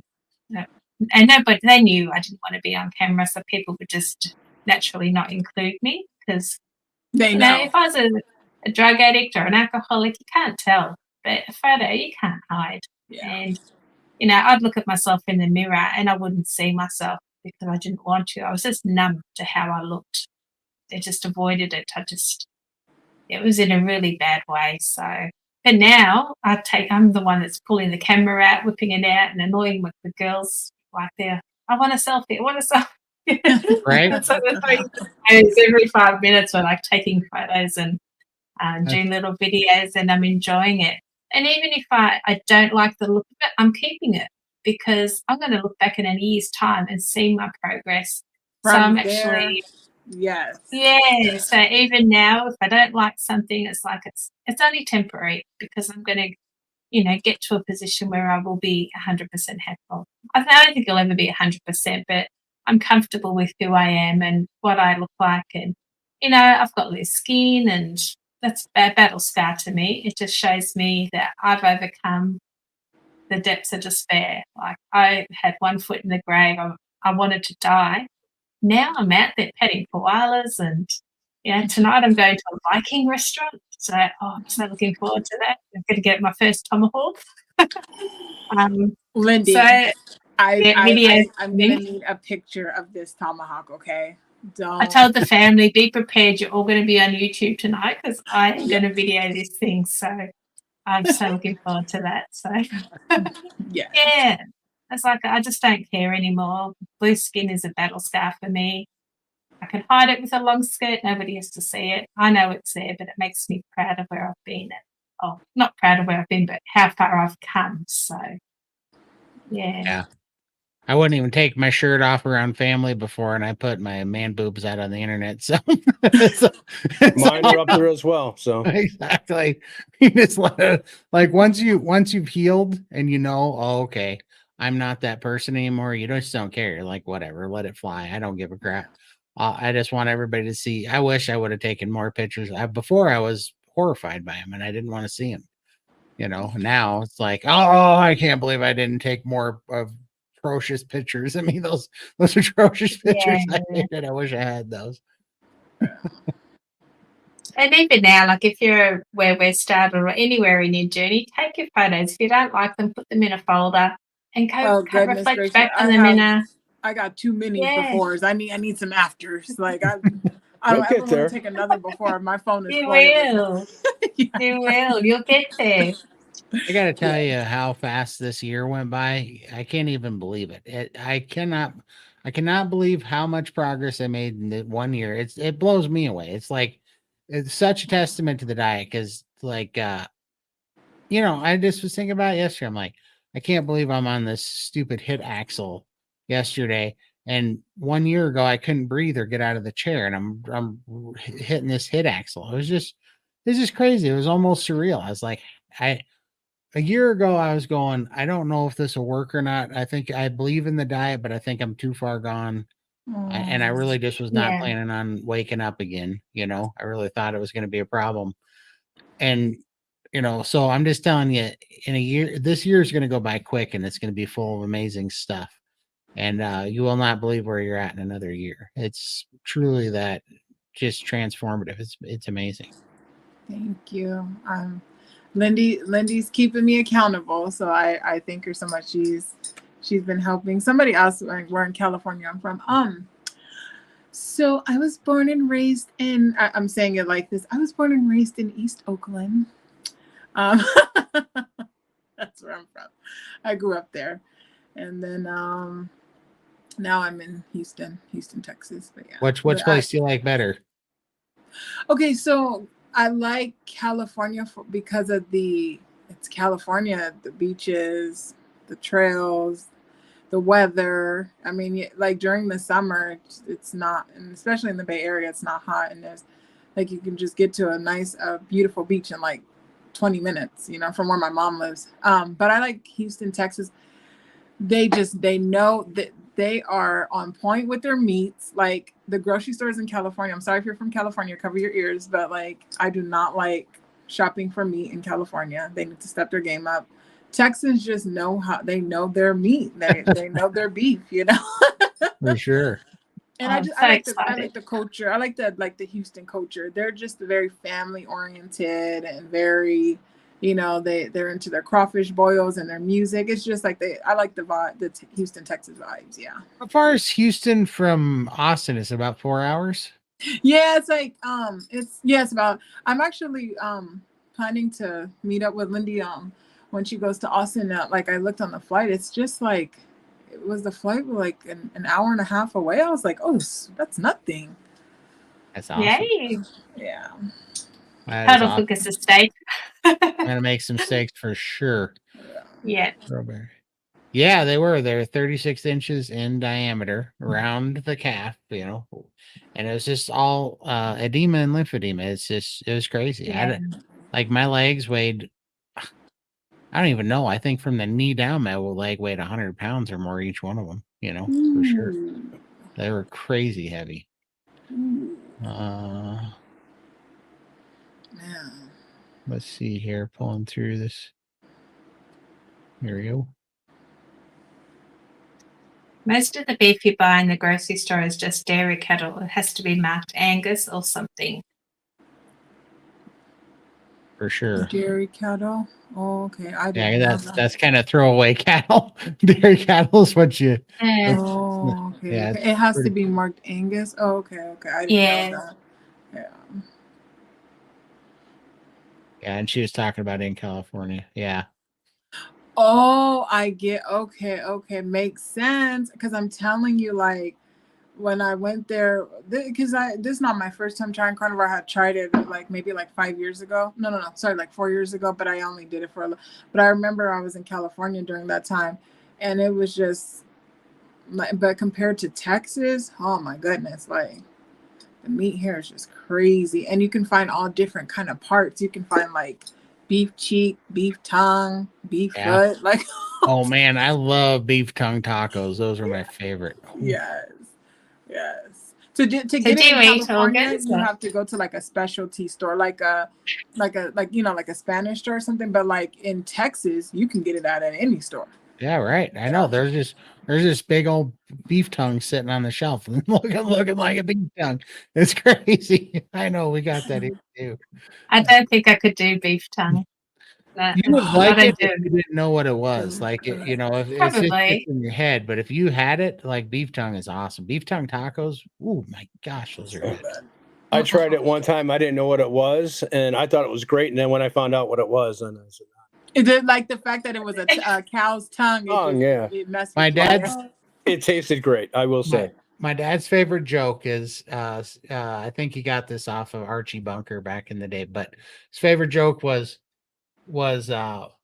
I'm not eating beef tongue. I'm not putting anything in my mouth that's I'm not eating anything that's been in a cow's mouth is what it is. And then they say, "What do you want?" And he goes, "Give me some eggs." Yeah, Some eggs. exactly. Oh my Yep. God. But you know, vegan people, and sorry if anybody's vegan, you know, they try to turn you off from eggs by saying, "Oh, those are hens' periods." Yes. I hate Yeah. when they say that because it's so gross. It makes me not want to Oh eat yeah. it. Yeah. Let's see. Any Any- tips for maintaining weight after reaching goal weight? I unintentionally eat mad, not trying to screw up my metabolism. Eat OMAD is what you meant? I'm gonna guess Oh, OMAD. maybe. Yeah, okay. Yeah. Oh man. Yeah. Yeah. Yeah. So, for maintaining weight, I don't think that I think maintaining weight is to do kind of what the SBG does, which is feast and fast, right? So to have and that goes with the seasons, right? Like, you know, you're going to put on a little bit of weight. Raymond does this all the time, you know, like I'm not there yet, so I can't tell you. But what I see these other guys doing is, you know, they eat through the winter and they prime in the winter, and then they have a little bit of fasting in the summer, you know, and they kind of follow the calendar and the circadian rhythm because, you know, we all want to eat more in the winter. We have more of an appetite in the winter. So, Raymond's tends to feed in the winter and then do like alternate day fasting in the summer and lean down. And that's how he maintains. And it's probably pretty smart because you can't always be in a deficit and you can't always be fasting or you're going to get True. malnourished and you can't always It's not be natural to constantly be in a calorie deficit constantly. That's true. and yeah. you can't always be in a surplus either. You know, you can't always be priming to a crazy extent. But if you're going to lean into something, lean into priming on carnivore because your body's going to self-regulate. When I had 37 pounds of beef. I ate 37 pounds of beef for 4 days, and then all of a sudden it was like a switch clicked off, and I couldn't eat a pound and a half there for a few days. Like it was just your body will regulate that if it's healthy foods. If you start eating chemicals and sugar and highly addictive empty calories, then you're just gonna, you're gonna have an addiction, which is not the same. That's why I never could listen to my body before because my body was saying we need 3 pizzas. Well, that wasn't listening to your body's cues. That was being a crackhead. for And it's quite pizza. rude too, right? When they demand the pizzas, it's not even nice. They're not. Our body's not even asking us nicely. It's kind of like demanding us with the gun to our For head or something. sure. Like when we crave a steak, Yeah. it's very subtle. It's very like peaceful. Like It Yeah. is. It is. Yeah. That carnivore zen is real. how For do you sure. make I bet the tongue? How do I make the tongue? So you boil it, you get the skin off, so you boil it outside, you get the skin off, and then I just saute it, and I would usually do it in beef broth, and then I would make like I liked it with either chimichurri or I'd make a red pepper, like red pepper, seasoning, and I would marinate it, and I'd make tacos out of it. And I loved that. Holy cow.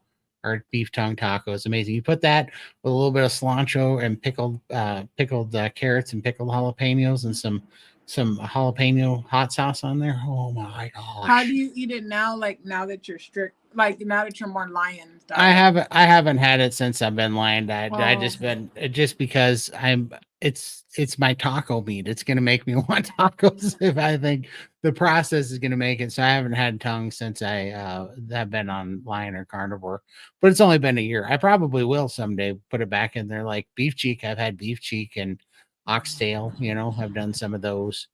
Oh, I love beef cheek. It's so fatty and So oxtail fatty and and all wonderful. that. Yeah. And that's why it's like we're all supposed to sit here when we can have this huge variety of animal proteins and meat, and we're supposed to feel bad because we can't have Pop-Tarts, It's like green ooey gooey, the Pop Tarts with the green flavor inside slime. of it. Yeah, the green slime. I know, but it's just so funny now when I look at it. I used to think, oh, they're right. If you can't have box macaroni and cheese and Pop-Tarts, that's restrictive. And now I look at them like, that wasn't even food. What the hell was I Junk. thinking? Yeah, it was garbage. Yep. Yeah, for sure. Can you believe we've been on here 3 hours? This was just going to be a members Overtime only. baby. I love it. I owe you guys steaks for sure. Mhm. And Oh, we'll be man. back tomorrow for some more. Have you got a story for us tomorrow? I do. to prepare Yeah, I have a yourself. few. I can it'll be a fun one for sure. Yeah. What time are you guys coming on tomorrow? It's 4 3 p.m. Central Time. Yeah. 4 Central. Okay. Well, I'm actually gonna skedaddle because I'm all this talking about food. I want to go make me some bacon right now before I do therapy because I still do my psychotherapy, but I'm gonna eat some bacon before I do it. So Right Sounds on, man. good. Great. thanks for Thanks for having coming on. me. Thank you for guys coming are on. very Appreciate it. amazing. Thanks It so much. always resets Maya, not Maya. Maya. yes, Maya. It always Maya. resets my excitement when I talk to you guys. So thank you so much. I really appreciate it. Appreciate it. Have a You're blessed day. And yeah, Stay once strong. you stay strong on carnivore, and you'll be giving your therapist therapy pretty soon. I You will. I know. I used to see him 3 times a week. I'm down. This month in January, I've only seen him 1 time so far. That's awesome. There you go. Yeah. In a minute, I'm gonna have to put him out a bit. Before I go, he did say, he was like, well, because I was telling him about my journey. He's like, well, don't get dogmatic about stuff. I think he's nervous, like, he's gonna Absolutely. lose his income with me. So yeah. So Yeah. but You okay, got guys. this. Everyone have a good evening, and I'll try You to too. find your Instagrams. Bye. Bye, right. everybody. Thank you. Yeah. We'll see you. Bye-bye. Bye-bye. Wow. That was awesome. Oh, we got a question. I have slow cooked beef cheek and a couple of times, very flavorful. I cooked on low about 24 plus hours. I don't know what the Okay. question is, but it's delicious. Yes, we will eat it. We will definitely eat it if you're inviting us. What time's dinner? I You're don't only, think- I don't you're think only I've like 3 hours south of me, Pearl. I'll be there. Yeah. I don't think I've had beef cheek. I'll have to look into it. We're gonna have to change the thumbnail to members only, kind of Failed attempts. members only in spirit, something like that. Yeah. Man, we're gonna be back tomorrow. Thank you guys for showing up to this public You know. members only, not really members only screw up on my part. Todd's exclusive. Yeah. Yeah, You're gonna have to do something else on your members now. we're gonna have to call this the Big T Show now. you guys fed into my ego today by just doing this. It was meant to be a members only. God, yeah, members only. You wanted more content on your channel, so here you go. Yeah. Yeah, I And wanted. thanks for having us on your channel. Yeah, it was nice. My pleasure. Yeah. So are we I love hopping being over to a your special guys' guest. channel? You know, that's what we should do. And then we could do 9 hours. We could do 3 hours on each channel this way. There you we do. go. Everybody will get nauseated with us after 9 hours of this nonsense. Oh good. man. But thank you guys for hanging out with us. You guys are amazing. I can't believe you keep showing up, but you do. So that's awesome. Don't know why. Yeah. We're not sure either. But I know it's not our truly love. looks. No, it's definitely not. Like I said, Bill Knott can show those pictures. This is you're looking at my best days here. So yeah, and tune in for tomorrow for Todd's awesome story time. So that'll be something to look forward to. what boy, don't hype it up. You're gonna give me a complex. I'm gonna get nervous. It's the best story yet, guys. Oh, I Yeah. don't know. It's not. Hey, remember true. those pictures of the steak you sent me when I'm on my fast? Payback. Hey, Dad. Well, I appreciate you guys stopping by, and we will see you tomorrow for our regular show, which is going to look suspiciously similar to this one. Very similar. Maybe we'll switch the order up a little bit. I'll change the background. Exactly. We'll see you guys. All right. Bye, See guys. ya. Bye. Bye.